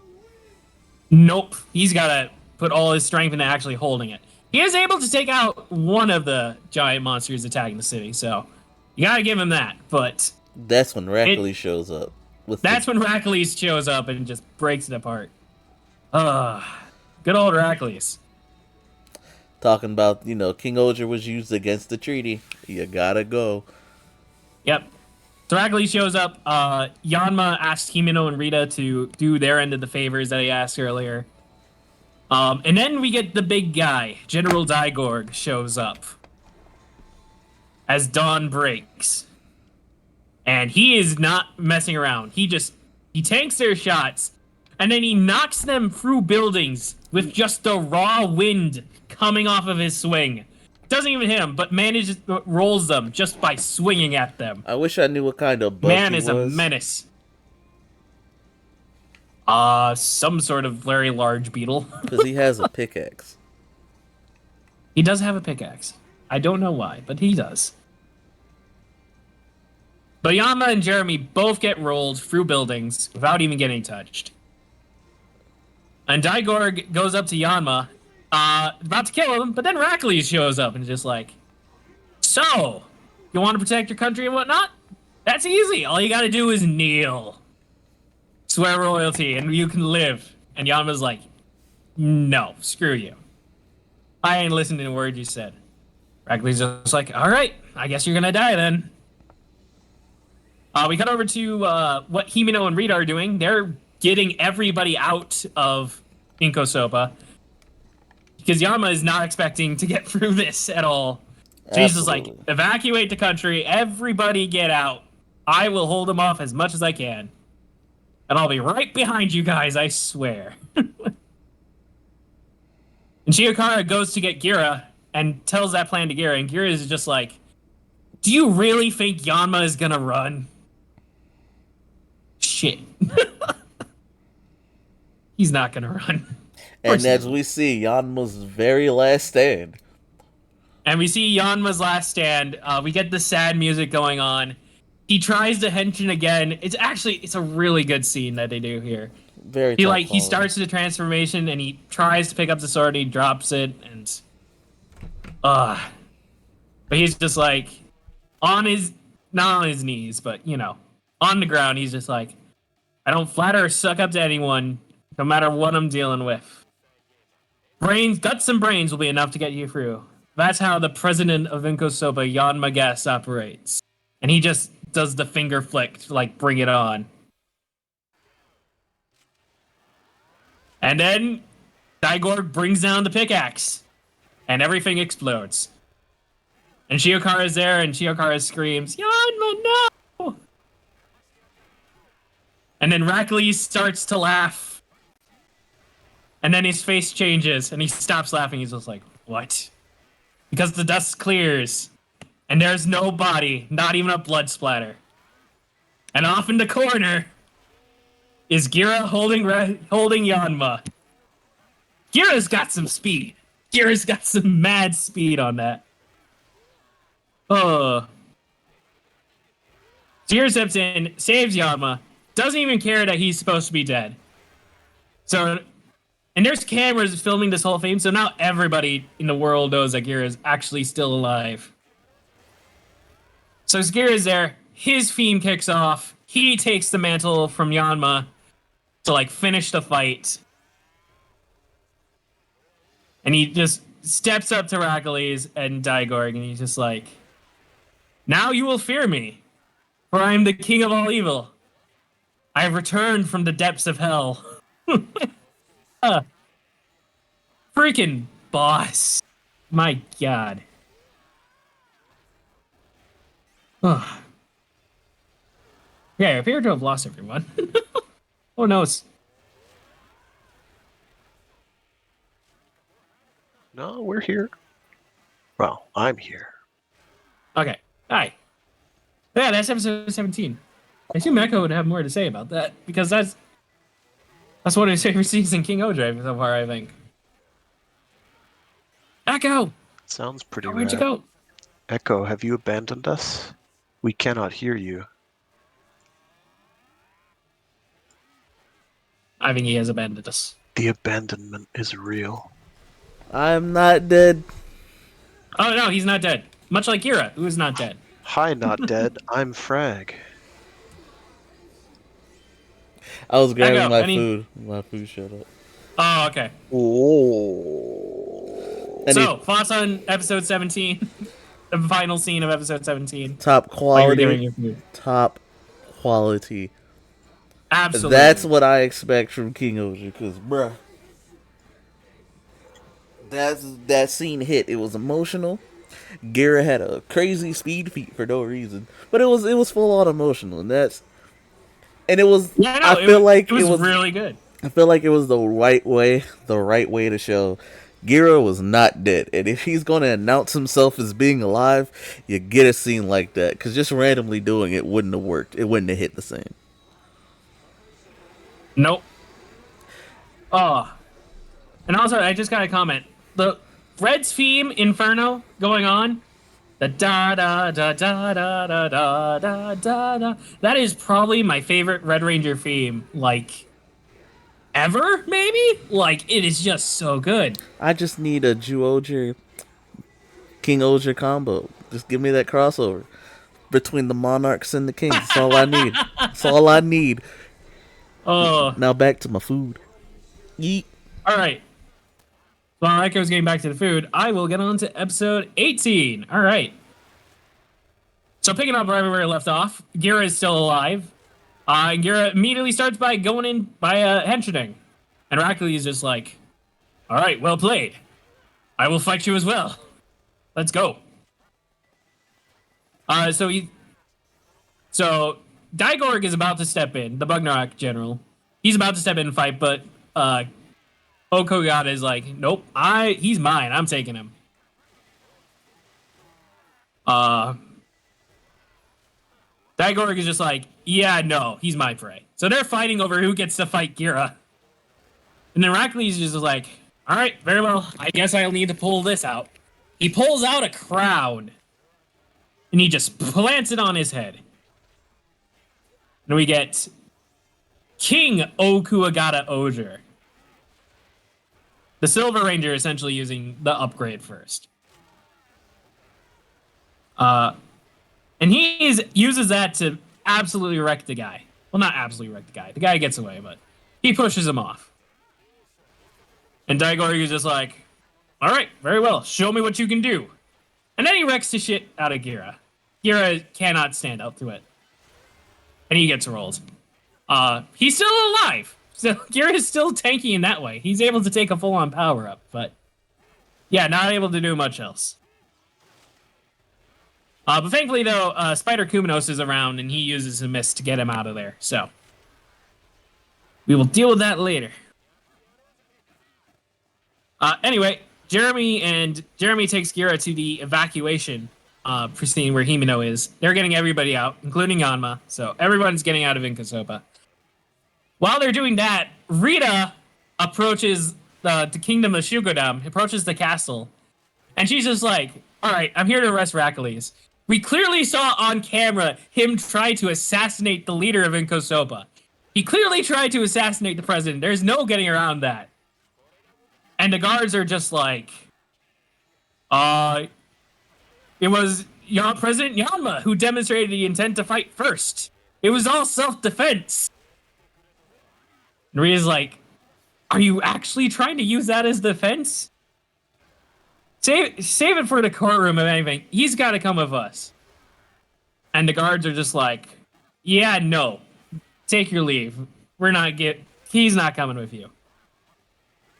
And Rita is kind of like, all right, fine. Gokhan remains resolute. He will face judgment. Just not right now. Rita just kind of backs off. For fear of starting another international incident, I would have been like, who cares at this point? Just go in there and grab him, but whatever. Yeah. We come over to Kagaragi, meeting with Rackley's with just an offering of hay, I guess, in bundles. Kagaragi's just like, yes, that battle was absolutely splendid, sir. What was that crown exactly that you pulled out? And Rackley's explains, is just like, it's a crown that's passed down through the Shugonim Land of Kings. Only the rightful heir of the Shugonim throne can wear it and gives you great power, yada yada blah blah. So it's like, yes, certainly.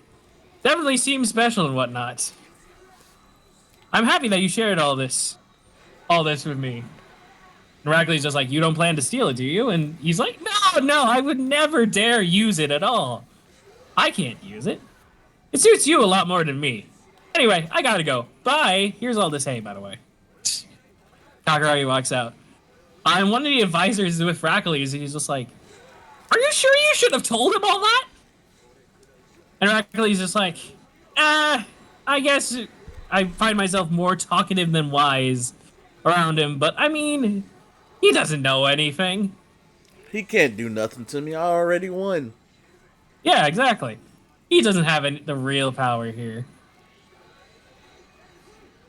And then the other advisor comes in and is just like, my lord, it appears that all the other kings have been gathered at Ishabana now.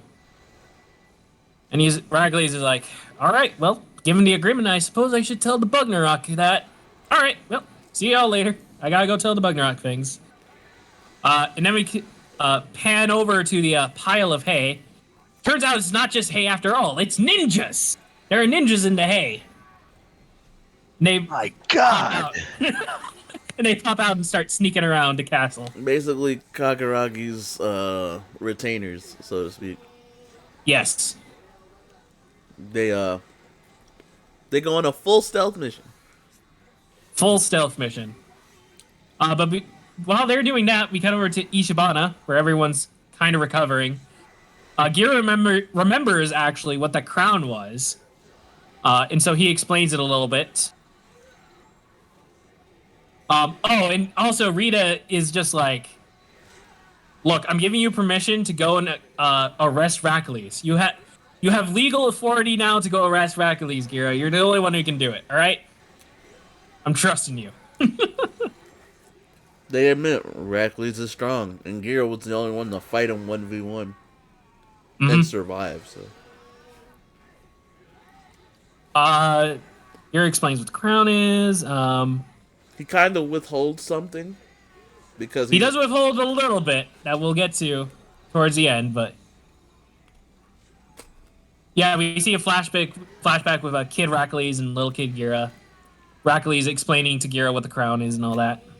They talk his about dream what for to do being with a king. Kaguragi, and wow, Oh yeah, and they go on. The conversation shifts in the present time to Kaguragi, and they're like, they can't use Legend King Oger without Kaguragi apparently.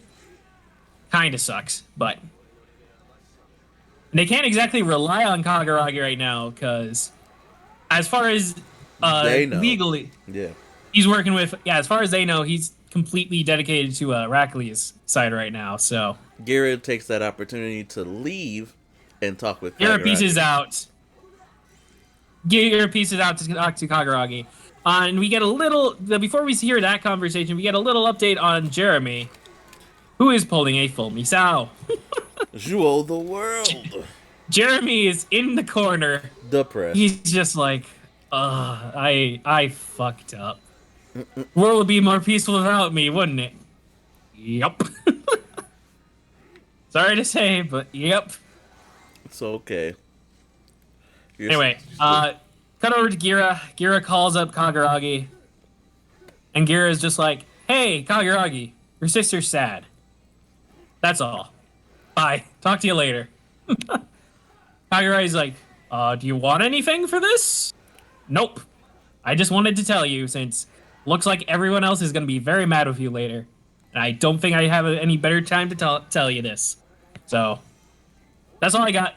Bye. Good luck.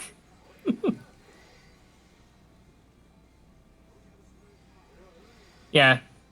So we got over to Kaguragi. Kaguragi had his retainers hold up a backdrop to make it look like he was in Tofu on the video call. But actually, he's inside Chugodem's castle. He's inside the castle of Chugodem, assisting the ninjas in the spy mission. However, they are not that stealthy. And they get caught. Or so it seems.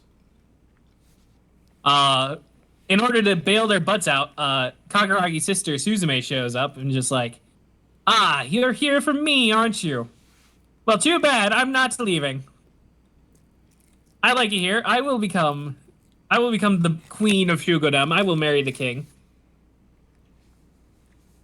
So I can act as I please.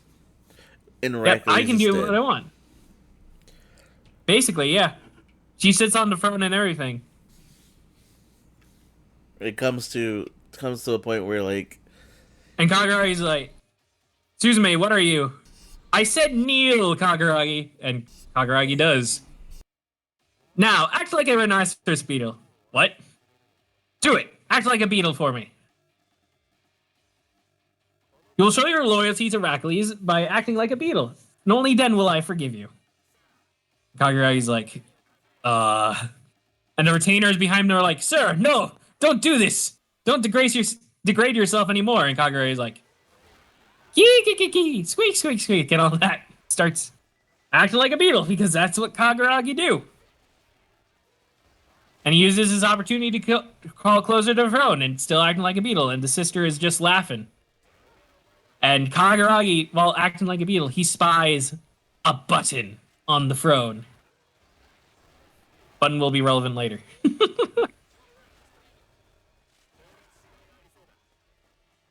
So we get that. We cut back over to Ishibata. Rita and Himeno, Papillon and Kamakiri Ojers are wrecking shit. Gira is inside the mecha wrecking shit. But then that's when Rackley shows up in his own mecha, ready to wreck shit. And he's there, and he has the crown as well. He's just like, "All right, Gira, time to die. I will unify this planet as its true king." And then from behind Rackley's, inside the cockpit, Kaguragi just pops out and just like, sorry for my interruption, sir. Just like, wait, Kaguragi, how the frick did you get in here? This isn't the kind of place you can simply walk into. Kaguragi's just like, "Oh, of course not. I have a key after all." And he pulls out the lance, part of the power-up. Rackley's had the crown, but Kaguragi found the lance. Just like, "What? Why do you have that? What? You've been planning this all along, haven't you?" Kaguragi is like, "I see this is important. Well, yes, you see, I found your King Ozier Zero, your giant black robot a while ago. And I wanted to borrow it at that time, but it seemed like it needed a key. And I guess this is it." And then they kind of reveal like how all of this has been Kaguragi's plan from the beginning, basically. Like using Kabuto against Kira so that it would break out of Rackley's control, the power of beetle hugs. That was all part of Kaguragi's plan. Kaguragi left a note to his sister explaining about the giant King Ozier Zero. And she was like, "Hey, can you do what you can to figure out how to get the key for this?"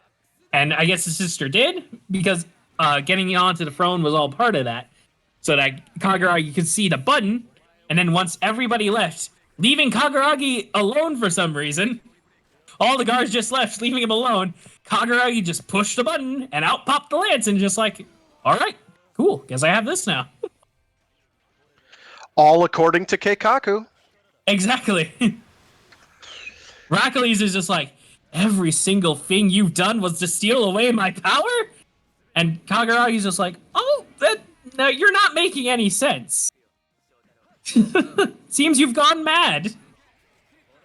Anyway, there's an old saying in tofu: knives are best kept out of the hands of children and fools. And so he takes the crown and he's just like, "Bye." Rackley's just like, "You can't even use that. Only the true king of Shugodom can use that." He's just like, "Well, that being said, it's a poor fit for you, Rackley's. And I happen to know someone better suited for it. Bye." And Rackley just hops out of the cockpit. Which I guess is a problem. This is a problem with like having the big old like cockpit rigs. If someone comes into your cockpit and tries like stealing your shit while you're in there, you can't really do much, I guess. Because you're like strapped into that thing. Can't just get out and stop. So Kaguragi gets out, heads over to Gira, and just gives Gira the crown, and is like, "Hey Gira, I have a gift for you. Now show the people who is truly worthy of being king." Gira's like, "Okay, guess I will." And he puts on the crown. He gets his battleizer, King Kuwagata Ozier. Actually is a pretty dope suit. I like it. And he just immediately forms the mecha proper, Extreme King Ozier. Which is basically Legend King Ozier with the tarantula on the back. So he does that, full combination. This time the mecha has a big old crown on it, and it's great. Uh, Kaguragi hops into the cockpit to actually like man the thing because the gold suit, the King Kiwagata Oger suit, is too big to actually fit inside the cockpit rig. So, but they're both inside the cockpit there, piloting the mecha. Uh, and then we get an interesting little thing. Uh, Gira talks to Heracles, cockpit to cockpit, while they're in the mechas. Uh, and Gira reveals like a lot of the stuff that he espoused about being king actually came from Heracles, from little kid Heracles. We got to see that flashback again. And Heracles originally said the king is supposed to protect all the people, and the people protect anyone they can reach and care about. Well, what do you Me, think me, Heracles has been and doing this entire time? me and the people will be kings of our own small countries. That's the Shogunum I want. And Gary is just like, what happened to all of that, brother? What happened to that dream? And Heracles looks at Gira and just like, that was nothing more than a childish fantasy. And Gary's just like, pathetic. You call yourself a king? I laugh at that notion. If you can't make fantasies a reality, then what right do you have to being a king? Someone who cannot make the impossible possible has no right to that claim. I would defy natural law itself if that's what it means to be king. And so they use new mech to wreck King Oger Zero. They do the JoJo attack with the legs like the Aura. And then they blast the absolute crap out of it. And they win! Huzzah! The day is saved. My mic turned off for a second, but this man X8 hit the final attack. Rider kick on all three. Jesus. Nice! It's beautiful. Go X8. Anyway, last little bit of the episode though. We cut Heracles managed to walk all the way back to his castle. Somehow. And there he meets Kamajin. Just Kamajin. No one else is around. None of his guards or his other advisors. No one else is around. Just Kamajin there, just like, I bid you welcome. To the new Sugardom. To the new Sugardom. You know, a country where humans and Buggernaught can live together. It's gonna be great, Heracles. Isn't it? This is what you wanted, right? Yeah, so the That's what the Buggernaught whole have peace treaty is enslaved about? everyone. Yeah. Buggernaught have turned the tables. And As to be that's where we expected. are in King Oger. And on Woo! the next episode, we'll finally get the team name. Yes, because they haven't been Osama Sentai King Oger yet. They've just been the Osama Sentai.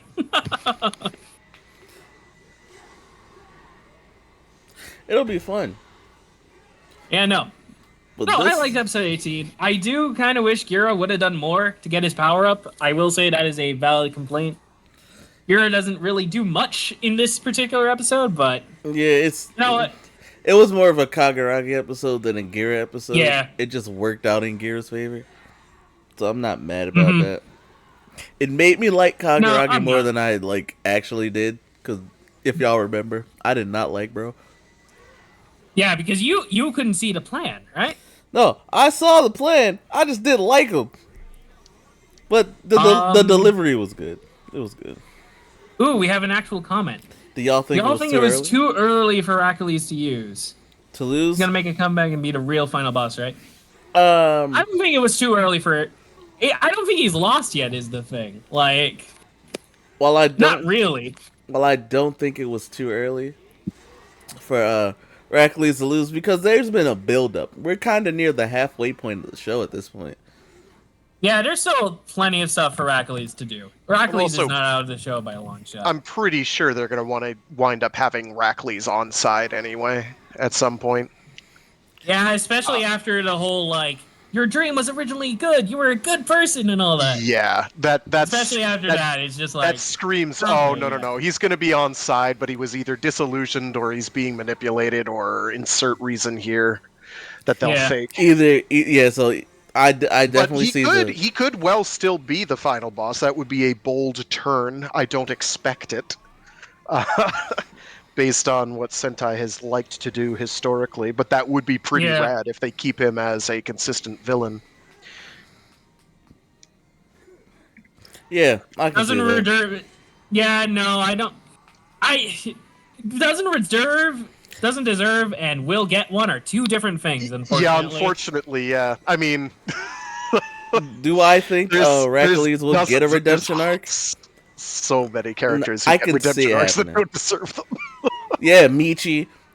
I could. Oh my gosh, that's probably the most glaring example in at least Toei Toku history. It's just like I can't believe that somebody thought it was a good idea to give Michi a character arc after he's been just like Wait, the worst in Gaim. Yeah, guy. I know He's- in guy, but there's also the glaring one in 01 Bowser. All he needed was just. Oh yeah, that That was bad. egregious.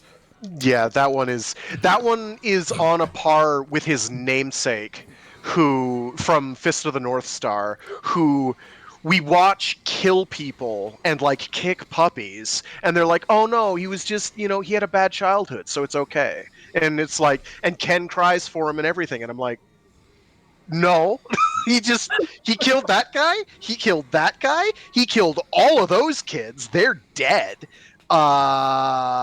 I'm sorry. He was mistreated as a child does stop holding weight after a while. Right? Yeah. I'm not like I'm not saying that it was okay, but at the same time, it's like you turned into a monster. Yeah. Yeah. That's how I feel about And redemption Bowser's arcs. like that, but kind of and it's possible to make them work sometimes, but Yeah, no. there's so many instances where it's like you just should not be bothering. Like spend your narrative effort anywhere else, and it will be better suited. Like you can definitely make them work. Like drive chases, right? Chases is Yeah, a pretty good one. that's a very good redemption arc. But that one also feels like it's planned out, and a lot of redemption arcs Right, feel yeah. unplanned. Yeah, because Chase used to be good. Then so him coming back full circle to the good side, that's fine. Yeah. But yeah, I like feel okay. the thing. I'm sorry, I have to comment. I feel like because 01 got cut short, as we all know, the plan was there to make Bowser good all along, but they did not have the time to set it up, so they just shoehorned it in anyways. And yeah, like I don't think it would have been much better if they had more episodes, but I don't think it would have been as bad, right? Maybe I have too much help there. Well, I how don't know. many more episodes could they have added, and like, could you have resolved it within that time? Because that show is still like 48 episodes long. No, it's 45. it's like 41, 42? 45. No, 45. Yeah, you're right, 45. I'm not sure you could have saved it. I in know. 5 episodes. Because what the writer revealed was, after the initial lockdowns were over, he was told to write a script for 41 episodes. Oh, Yeah. okay. He was told to write a script for 41 episodes because that's what they thought they could get. And then at the last minute, they were like, "Oh, hey, you guys can get like 4 more episodes," and he's just like, "All right, I guess we'll just tack on 4 more episodes then. There you go." And that's where the entire like arc 1 thing comes from. Yeah. The part I didn't like. Yeah. But yeah, Heracles is probably gonna get one. It's He's either gonna get a Eh. redemption arc or a sacrifice for Gira type of moment. something like that. They have like 30 episodes, so maybe they might be able to make it seem believable. We'll have to see. Depends on how much time they want to dedicate to that. So I would love It to would see be cool- Hercules as the real final boss, where he's just like, no, for my ideal world and kingdom, I'm doing it this way. Screw you guys. yeah, Heracles would be a pretty cool final boss, but But I don't Death know if we're Rock just- is also right there, being an absolute goon. So yeah, Deathrock is like there as well, being a menace. So we'll see. and Kamagen, because something is up with Kamagen. So He's the Starscream to Death Rock's Megatron. Yeah, he definitely exactly. That's it. He's got such big Starscream energy.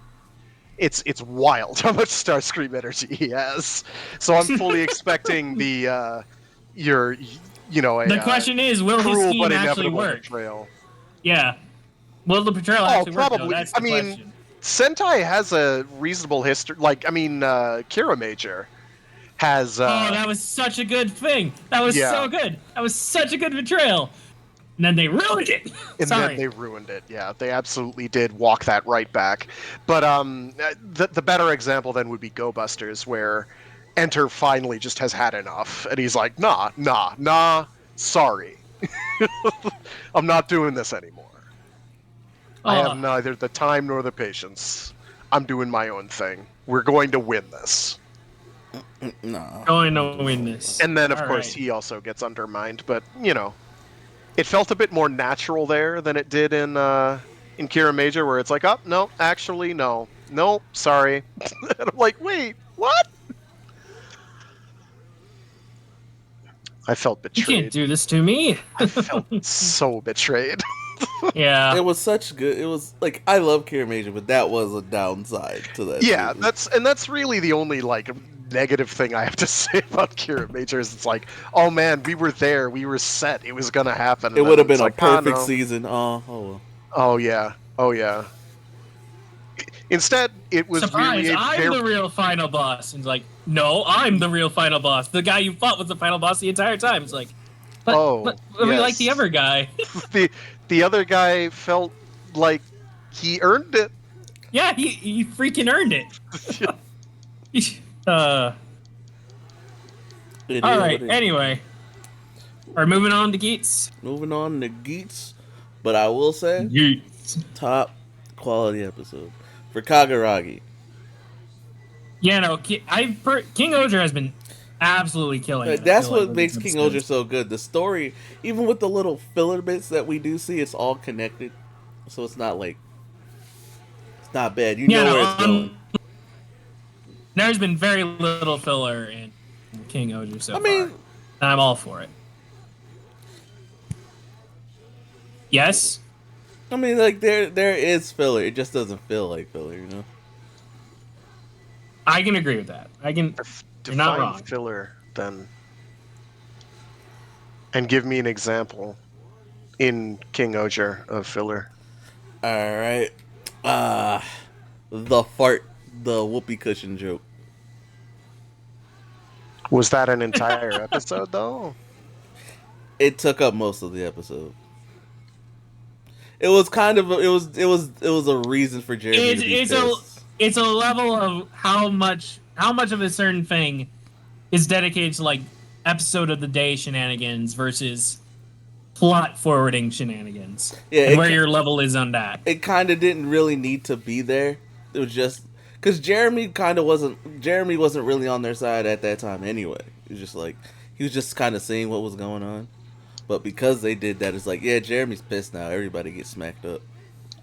Good job, Yama. Good job, Yama.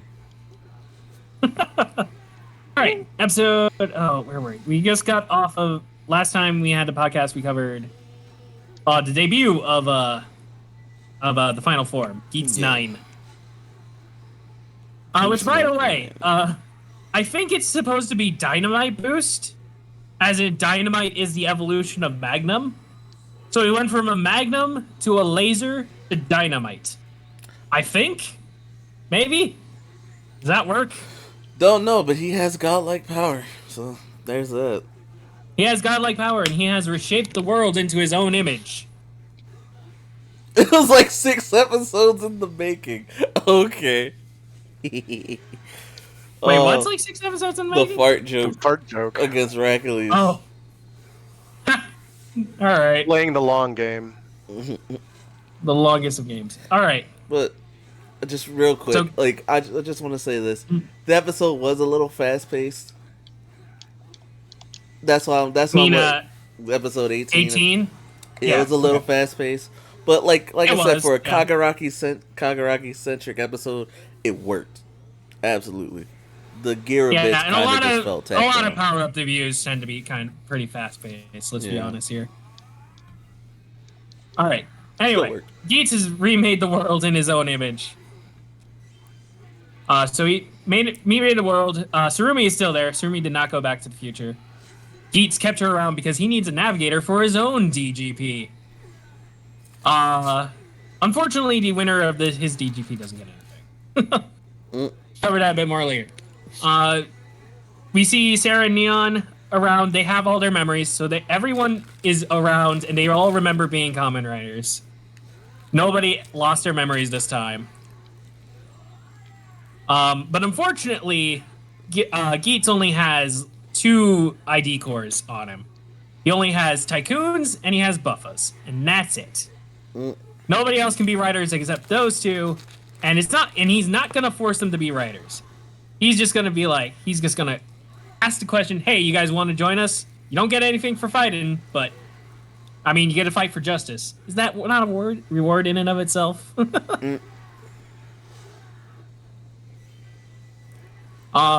you do that. We see the Jamato are still around, but the Jamato are in a new form now. They're essentially parasites.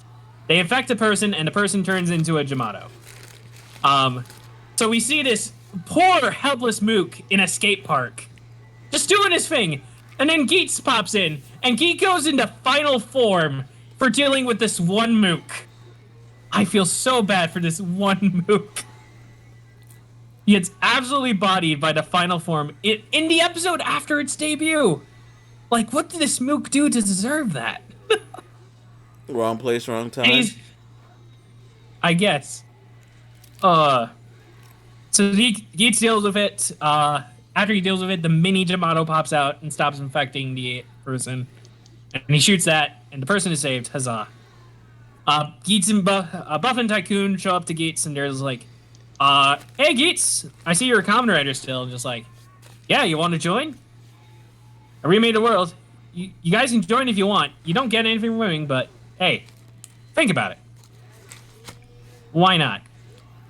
Cut over to Neon and Sarah. Neon gets an apartment for herself. She ran away from home. Sarah's like, hey, we're gonna fill this. We're gonna go shopping together and get furniture and stuff. It's gonna be great. No death flags at all here. No siree. Yeah, no death flags. We don't need that. We cut back over to Geets and Surumi planning, looking at all the Jamato reports, and Punk Jack's back! Woohoo! Boo. Best dude. Boo? Or Boo. do you just do not boo Punk Jack? Punk Jack is the best. Boo. I will punch you in the face later. Punk Jack's there. Punk Jack's helping out because he's a bro like that. Actual bro, because Geets technically still has the DGP staff as my family thing, so I like their dynamic. Geets and Surumi go to investigate Jamato stuff. What else happens there? Keiwa's still trying to just trying to figure out what he wants to do, and then Jamato attack. Oh no, but Keiwa's there, so he hops right into the fight anyways, despite the fact he can't transform. We come over to Neon's dad, who's watching the news, and he sees like reports of Jamato attacking the city. And so he's like, wait, I thought we were supposed to be suppressing all the information about this with the government. It's like, what the crap is going on? And so he calls up his contacts in the government, and they're just like, you know, we don't have the DGP anymore. There's no reason for us to keep this all under wraps. By the way, I recommend disposing of any incriminating evidence. What? And then he gets raided by the cops for suspicion of being related to the monsters attacking the populace. Not good. Not good. Time Fire is not having a good day. Also not having a good day is his daughter, Neon, who's minding her own business when she's attacked by Jamato as well. Don't worry, Gates is there, and everything's fine. Mostly. I'm trying to speed through this episode as fast as I can, because we got a lot. You're doing fine. Back over to Keiwa. Keikura shows up and just like, hey, Keiwa, you're still here. Wait. And Keiwa's just like, wait, aren't you supposed to be in the future right now? Like, nah, I used my wish to stay in the past. And he reveals the last wish he got granted by the goddess, which was the right to stay in this world until I've gotten my ideal laugh. Oh, that's gonna be fun. Yep. Just laughing. He just wants comedy, right? That's all. Okay. So Keikura sees Yamato and just like, you know you can't turn a blind eye to this, right, Kayla? Go at him. You got this. I believe in you. Also still in the past is Baroba, who approaches Buffa, Michi. And she's just like, hey, Buffa, how's it going? I'm in this world. And she reveals her wish, the right to stay in this world until I've witnessed my ideal despair. Because that's just the kind of person Baroba is. Mm-hmm. And her Seems ideal very despair... sane and well balanced. Yep. And her ideal despair is Buffa's despair.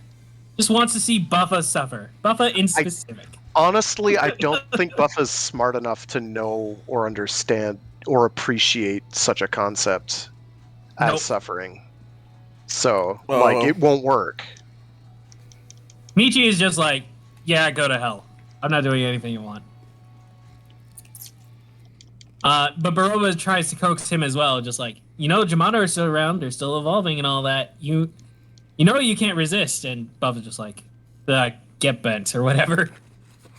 Go to hell, I'm done talking with you. He walks off. And then we see who our new Yamato master is, who's been growing this new breed of Yamato. It's Naji Sparrow. He's not dead Of yet. course it is. He's back again. As a half person this time. Fantastic. So he's the one who instigated this whole parasite game thing of infecting people and turning them all into Yamatos. More on his exact plans later. And the last little scene is the game master that the DGP has sent back to the past to get Tsurumi back, because they need Tsurumi to turn her into the goddess so that they can do their thing. And it is a dude named Jito. That's all we get for him for now, really. On to the next episode. Pass to the wind. So, a quick aside, that Kaiju Busters game is literally Monster Hunter with Ultra Kaiju. Like, that's all it is. So you're as gonna described. on the DS, so it's half playable. having to go back to older Monster Hunter controls is not as easy, and hyper simplified in order to work with the interface. I actually would have a much easier time going back and replaying Monster Hunter Freedom Unite, which I've put I literally don't know how many thousand hours I've put into that. Go PSP, let's go! Pound for pound, best handheld.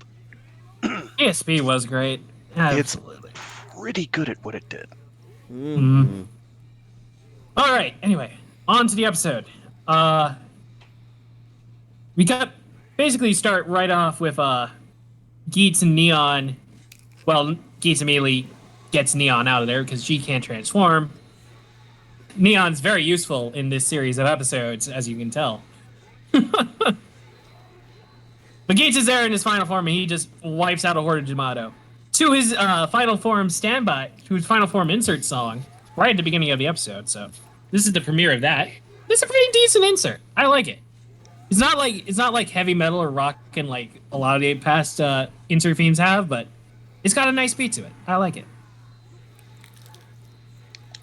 So he does that, saves the day, and then both Kayla and Michi are there. And there's just like, hey Ace, we want to be Kamen Riders again. And Ace is like, yes, excellent. Come with us. Oh, and they also reveal that, like, by the way, our sponsors are still in this time period, so that's probably going to be a problem. Not wrong. So again, Tsurumi gives the rundown, like, there's no ideal world waits you at the end of this. All your fighting is you're just gonna help save the world from Yamato. Clean up the rest of the DGPs, of the DGP mess. Kay was like, I still want to get everybody back, all the lives that have already been lost, like, but we gotta protect what we have right now. Uh, and Michi is just like, the DGP just left trash behind, and it isn't over till we clean them all up. So, and Gates just smiles and he's just like, all right, I guess it's been decided then. Here you go. You're both common writers. Once again, for like the 8th time in this series. But hey, it's always fun. So they can go out and start hunting Jamato. We see Neon being the most useful in this series. Neon visits her mom after her dad got raided and arrested. Mom still remembers everything, so they have a little talk about like mom apologizes for being so angry that about Neon being a replacement and all that and sad. And the mom is just desperate to have someone because he's all alone because now her husband's in prison. And Neon's like, yeah, no, I'm not. That seems unhealthy. Like, you shouldn't be depending on me like that. You got to learn to be independent, Mom. I have an apartment now. Bye. She runs out of there as fast as she can. We cut over to Kayla talking with Sarah. Kayla's like, I don't really know if I'll be able to do job hunting while I'm a common writer. So Sarah's like, all right, well, guess I'm going to get a part-time job then to help pay the bills. You just focus on protecting the world and all that. Yada, yada. Big sister. I got your back, bro. No death flags here. Absolutely none. Cut back. We see the Game Master, Jito, meeting with both Kekara and Baroba. He's just like, hey, you guys want to help? I got some cards. I got some perks for you.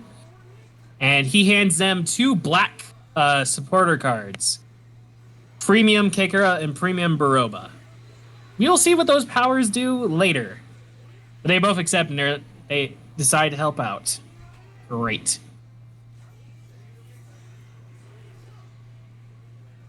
Anyway, cut back over to Geets. Geets and Sarumi, who spy through some security camera footage the new master of the Jamato. They don't exactly know who it is yet. But we find out because Kekara and Baroba go to meet him. Daiji has gone completely insane. Daiji Sparrow is completely insane with Jamato. He's growing them. He's just eating them straight up. Because that's healthy. Gotta eat your greens and your vegetables. Nah, bro, just put a little ranch on your Jamato before you eat it. You'll be alright. Exactly, you know? He takes one of those like little baby Jamato and just like, oh, look at it. Look at my precious child. Look at what I've grown in order to attain my ideal future. And then he just eats it. Hey, Savage. yo, bro, just eating babies. Yeah, but Baby they're plant plant, babies. yes. Plant babies don't count. Plants are living things. It's like baby carrots, you know? Yeah, exactly. Oh. But he's using the Jamato to attain his ideal world of collecting the memories of all the memories of humanity. That's what he wants. That's weird. Infinite knowledge. He wants to be Philip, but he does not have a library. Yeah, so. he's not a Google-powered freak. Nope. We cut over to Sarah, who's actually getting a part-time job. Because, you know, Kay was going to be super helpful in that department. And so she's like, all right, when do I start? And so they go out to start the job, and there's a Jamato attacking, and just like... And the manager is just like, oh god, what are we going to do? And Sarah's like, don't worry, I got this. First day on the job. And she steps in to help. She does all right for not having a form. She gets like a broom and starts smacking it and runs a janitor card into it. So putting in some work. And then Daiji shows up. Or Naji Sparrow. Daichi, not Daiji. Daichi. He shows up. Good old Naji Sparrow. And he explains to Sarah, like, they're attaching to people like parasites and turning them into Jamato. Stage 1 is still mild enough that the Jamato can be expelled from the body. But stage 2... And then we cut. We cut to, like, midnight that same day. And Kayla is worried because Sarah never came home. Oh. I'm sure And she's fine. So he heads to the lobby to talk with Ace and Michi about this, and they suspect like Daichi probably did something. Gotta go talk to that guy. Can't trust anything he says. Um, Keiwa talks to Surumi. He's just like, Surumi, please tell me we have like some sort of powerful buckle here, like boost or slot, anything. And she's just like, no, sorry, we don't have anything super powerful here. Fine. I guess I'll find him on my own then. If he's done anything to my sister, he's not getting off easy. And Keiwa gets that look in his eye. He's gonna have that look in his eye a lot. Anyway, Ace goes up to him and is like, hey, we got it. We'll go find him right now. Let's go. And so they go find him. It's actually not that hard. So they find him and they chat. Daichi initially is just like, oh yeah, I met your sister. We talked just yesterday. Talked about like the parasite Yamato, and then I just left. Nothing else happened. Lies. I swear. But they obviously don't trust him at all. Do you really take us to be that stupid dude? And Daichi's just like, and he just smirks. More about that later. Translator's note: yes. Oh. We cut over to the game master trying to figure out how to get Surumi back. But there to interrupt his plans is Punk Jack. Punk Jack shows up and is just like, hey, so you're the new game master. I'm sorry, but I'm not going to let you take my sister. All right? Oh, is this the hand-to-hand So, fight? Yeah. Yes, this is the hand-to-hand fight between Jito and Punk Jack. It's actually pretty great. Punk Jack gets a lot of like out-of-suit fights in these couple of episodes, and it's pretty great. They come to a stalemate, though, with Jito pulling off the Michael Jackson pose to block Punk Jack's punch. You know what? Alright.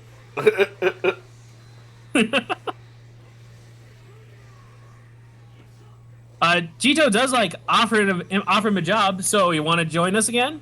And Punk Jack's like, yeah, no. I'm not gonna let you turn Surumi into a tool. Not now, anyway. And Jito just steps up and just like, all right, protect her then, if you will. We'll see how this game ends. And then they just walk off. We then cut over to Buffa. Buffa, apparently has gotten some reports of a strange Yamato cocoon that has appeared outside this at the place where Sarah and Daiji were talking in the last scene she was in. Oh. And Buffa approaches and just like, Buffa has made a decision. I got this. I'll take care of this problem. Surely nothing will go wrong. So he approaches the cocoon, he breaks it open, and he starts fighting the Yamato that's inside it. Oh, you know, because that's what Buffa does. And Peroba shows up and just like, hey, Buffa, where'd all your godlike power go? Because, you know, his, like, upgrade form and all that. And Buffa's just like, I don't need it anymore. It only worked on writers anyways. Besides, my enemies right now are Yamato, not you. Are Yamato and you. Pointing at Peroba. Just like, oh, so now, Baroba's just like, so now you want to be a world-saving hero? Yeah, I don't think so. Baroba and Buff is just like, whatever, screw you anyways. I'll just smash anything you throw at me. Oh. And proceeds to smash Yamato. Cut over to Keiwa interrogating Daichi. Naji Sparrow, knocking him against the wall. Just like, Keiwa's just like, what the fuck did you do to my sister? And Naji Sparrow's like, oh, it doesn't matter. Nothing I tell you is gonna matter anyways. I'm gonna become this world's new ruler after all. And he reveals that he's actually a Yamato. He's a Yamato full-on monster form now. So that's neat. And he can like slip into walls and like go through walls into the ground and stuff. That's cool. So Geets and Tycoon both Henshin to take him on. They fight a little bit. Geets brings him to a standstill and he just yells at Tycoon and is just like, Tycoon, you gotta find Sarah now. Go, I'll hold it. I'll fight him. And Tycoon's like, okay, I'll go. Cut back over to Buffa. Buffa is still just going ham on this one Mook Jamato. Because that's what he do. Bum, bum, bum. If you haven't put it together now, folks, you will. Yep, so he launches the final attack at Jamato right as Keiwa is showing up, because of course that's what happens. And Jamato starts to die, and it's revealed that Jamato was actually Sarah. Son of a bitch. He was just like, my God, Sarah, no, please. No! He runs up. We cut back over to the fight with Geeds and Daichi. So that Daichi can explain, like, yeah, so stage 1 is able to be separated from the host. That's easy enough to cure. But once there's stage 2, yeah, there's nothing you can do. If you kill the Jamato, you kill the host. Which, of course, Sarah is the first example of a stage 2. Here she is. Of course she is. So cut back over to Keiwa. Keiwa and Sarah. Sarah is busy dying, being dragged into the earth. That's like dragged into the depths of hell, essentially. Not hell, but plant hell. Yes. And Sarah's like, Keiwa, I gotta keep fighting. I gotta keep fighting to help people just like you do. Keiwa's like, no, please, Sarah, just don't leave. You don't have to fight, just don't leave, please. And then she gets dragged away, down into the ground, and there's nothing left. And Keiwa's just there, and Buffa is just standing there watching this whole thing, not saying anything.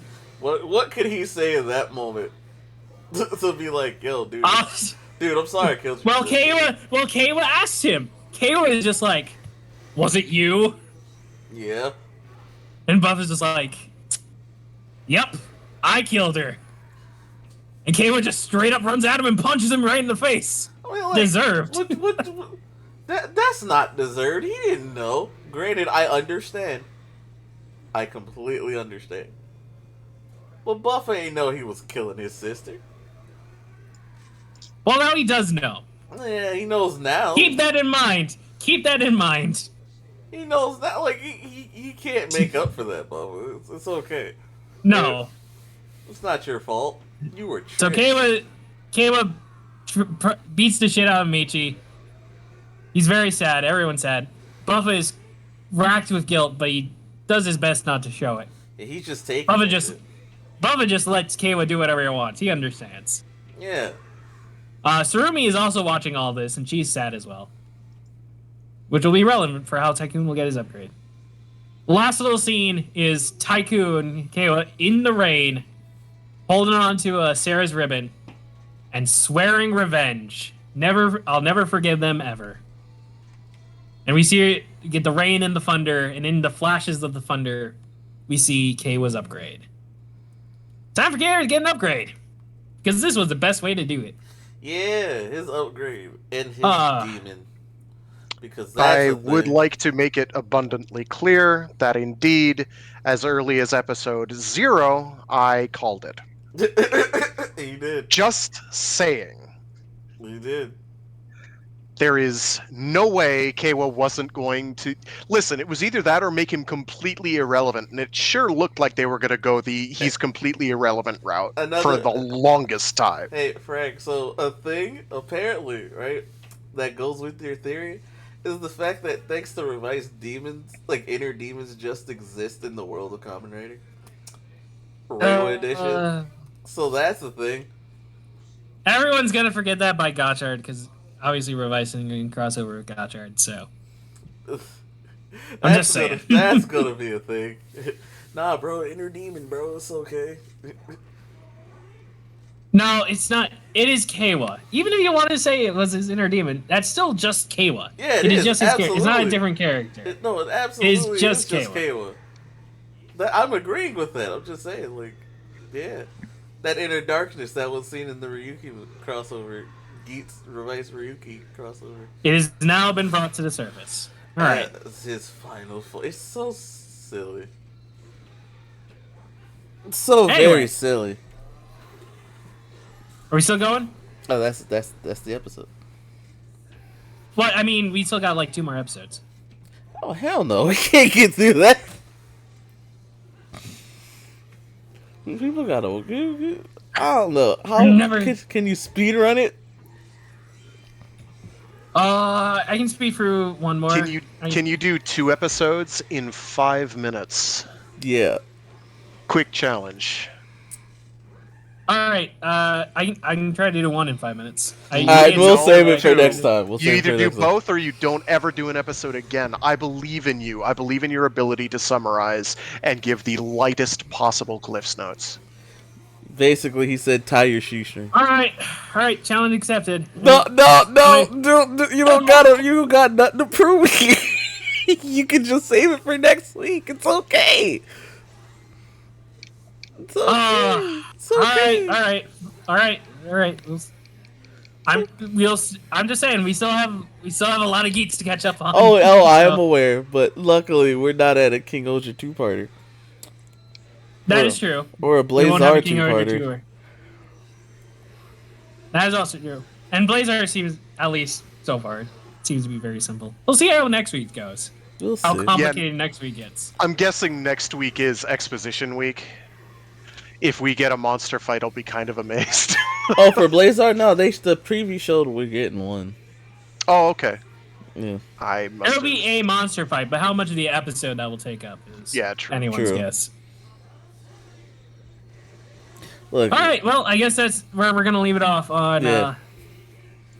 It's because I took a break last week. It was not a fun week. Hopefully this week will be fun. Oh, we'll see about that. Remember, Buffa... Remember, now Buffa knows that, hey, killing Jamato will also kill the person. Buffa knows this now. People die when they are killed. Top quality. Top quality. He is now a Fate protagonist. Watch Buffa have the amazing comeback of becoming like the actual hero of the show. I believe it. If Kayla can become the antagonist, then you know. I don't think he's gonna go back to being like as high of a villain as he was during the Jamato arc. So. Or maybe now he'll become even more villainous because he'll realize how much he enjoys it. Which means Baroba has failed abjectly, so he's just winning. It's like, now I'm gonna make him feel most despair. It's like, actually, I have a taste for blood now, and I think it's rad. I think killing people is the best. And Baroba's gonna be like, wait a minute, no.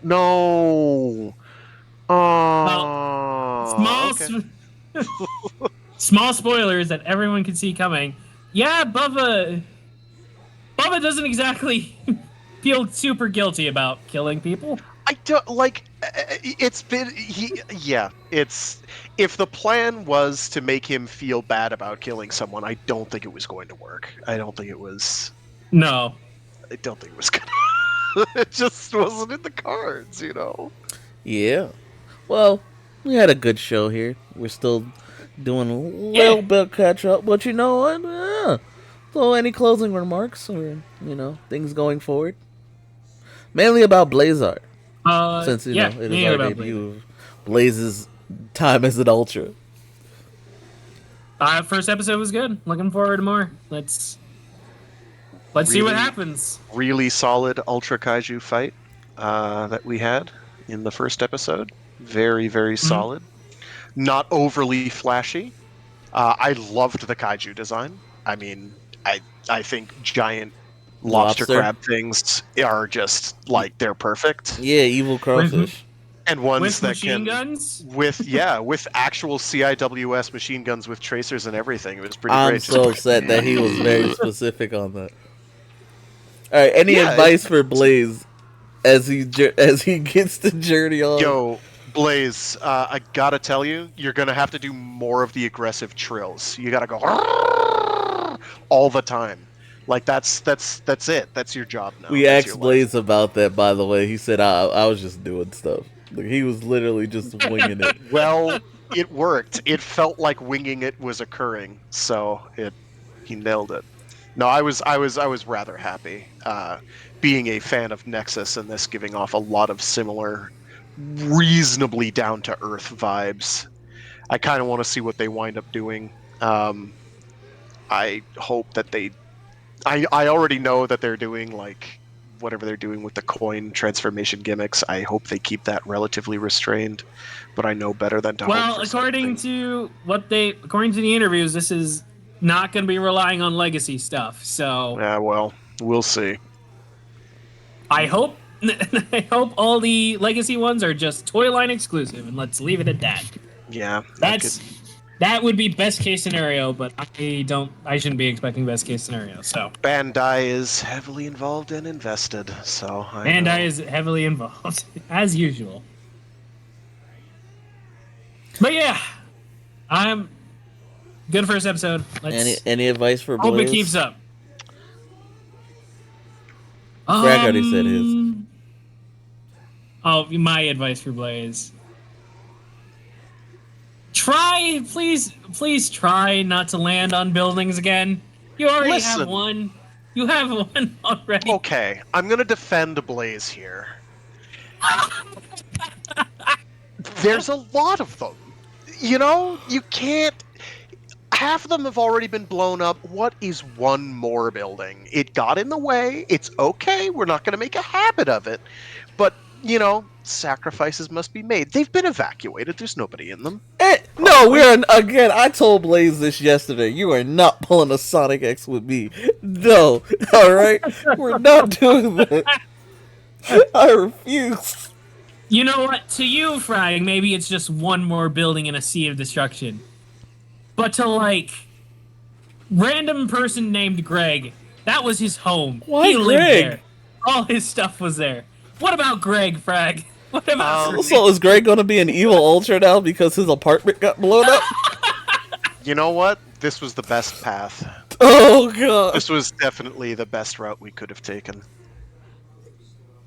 Oh, The sacrifice had to be made. No, Greg. I think I'm quite optimistic. I do like Blazar's design in motion. I'm quite fond of it. Stills, I wasn't 100% sold, but now I am like, yes, absolutely, no, this works perfectly. In the dark, it's pretty fine because it's hard to see like his circulatory system. So yeah, that's true. That's true. You can't really see that as much. I liked when he was booting up, as it were, as he was starting, and you had like when it's lighting up, it's fine. Yeah, but so I could definitely agree with that argument. I think it's okay not to be overly flashy. It's already kind of a busy design, and I'm sort of like concerned about forms going forward being busier.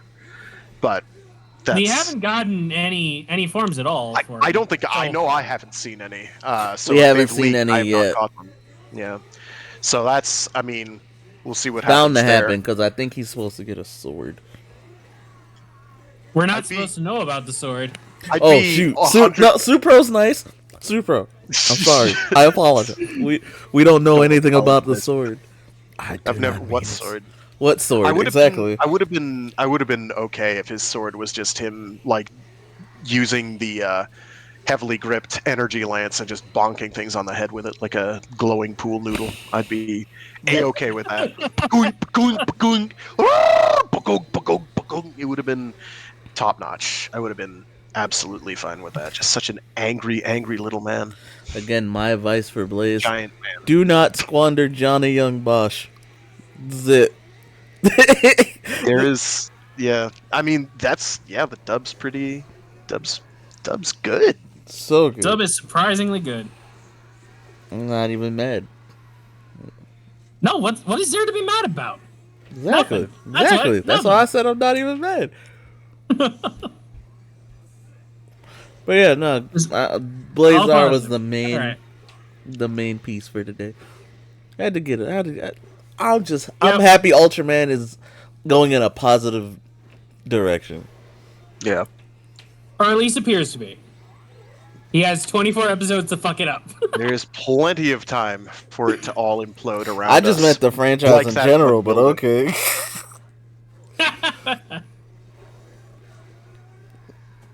I am quite fond, or quite pleased with Supro's general demeanor and bent at this point. Of hey, we're Yeah. gonna make this whole Western market thing work. Period. And They're it's like these they're guys putting in aren't. an effort. They're they're not a tiny company, but at the same time, it's like Toei. I thought dwarfs them, so this should not be that difficult for them to get right. Not at all. Like Which I is why said, it's so like frustrating. right, and it is really just a rights issue between who else has the besides Toei and Bandai when it comes to distributing and showing Kamen Toei, Rider. Bandai, and I think whoever runs This whatever TV network it airs on, yeah, like TV it's Asahi or TV. something. Yeah, they gotta fight them too on trying to get stuff working, and I'm just like, why? But they've gotten stuff to work before. That's It's the worst happened part. already. That's the worst part. So it's like, what are y'all still fighting about? You know? But hey, I don't know nothing about TV. Yeah, we can only not hold our breath, but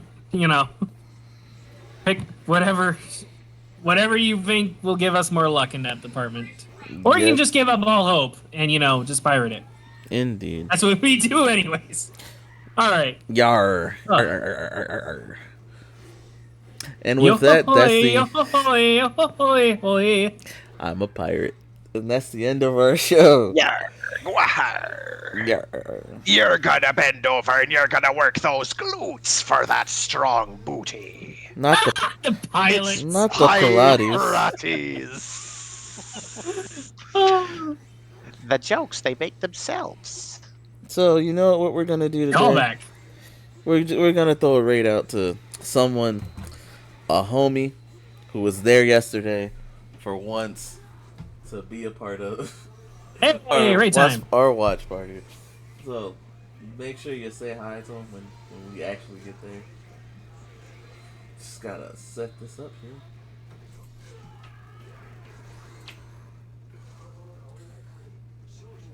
In the meantime, watch more Kamen Rider violence. Yeah, no. And join the Discord. Please. I see we actually have people here, so feel free to come hang out with us. We're growing, boys.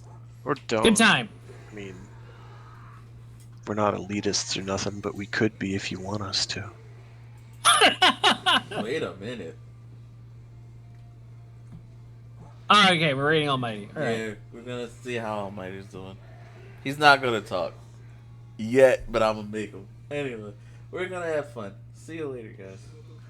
Sleep tight. Frag is still tired from his trip. Oh, hey, birth It's one. yeah. That's what made it worse. I honestly.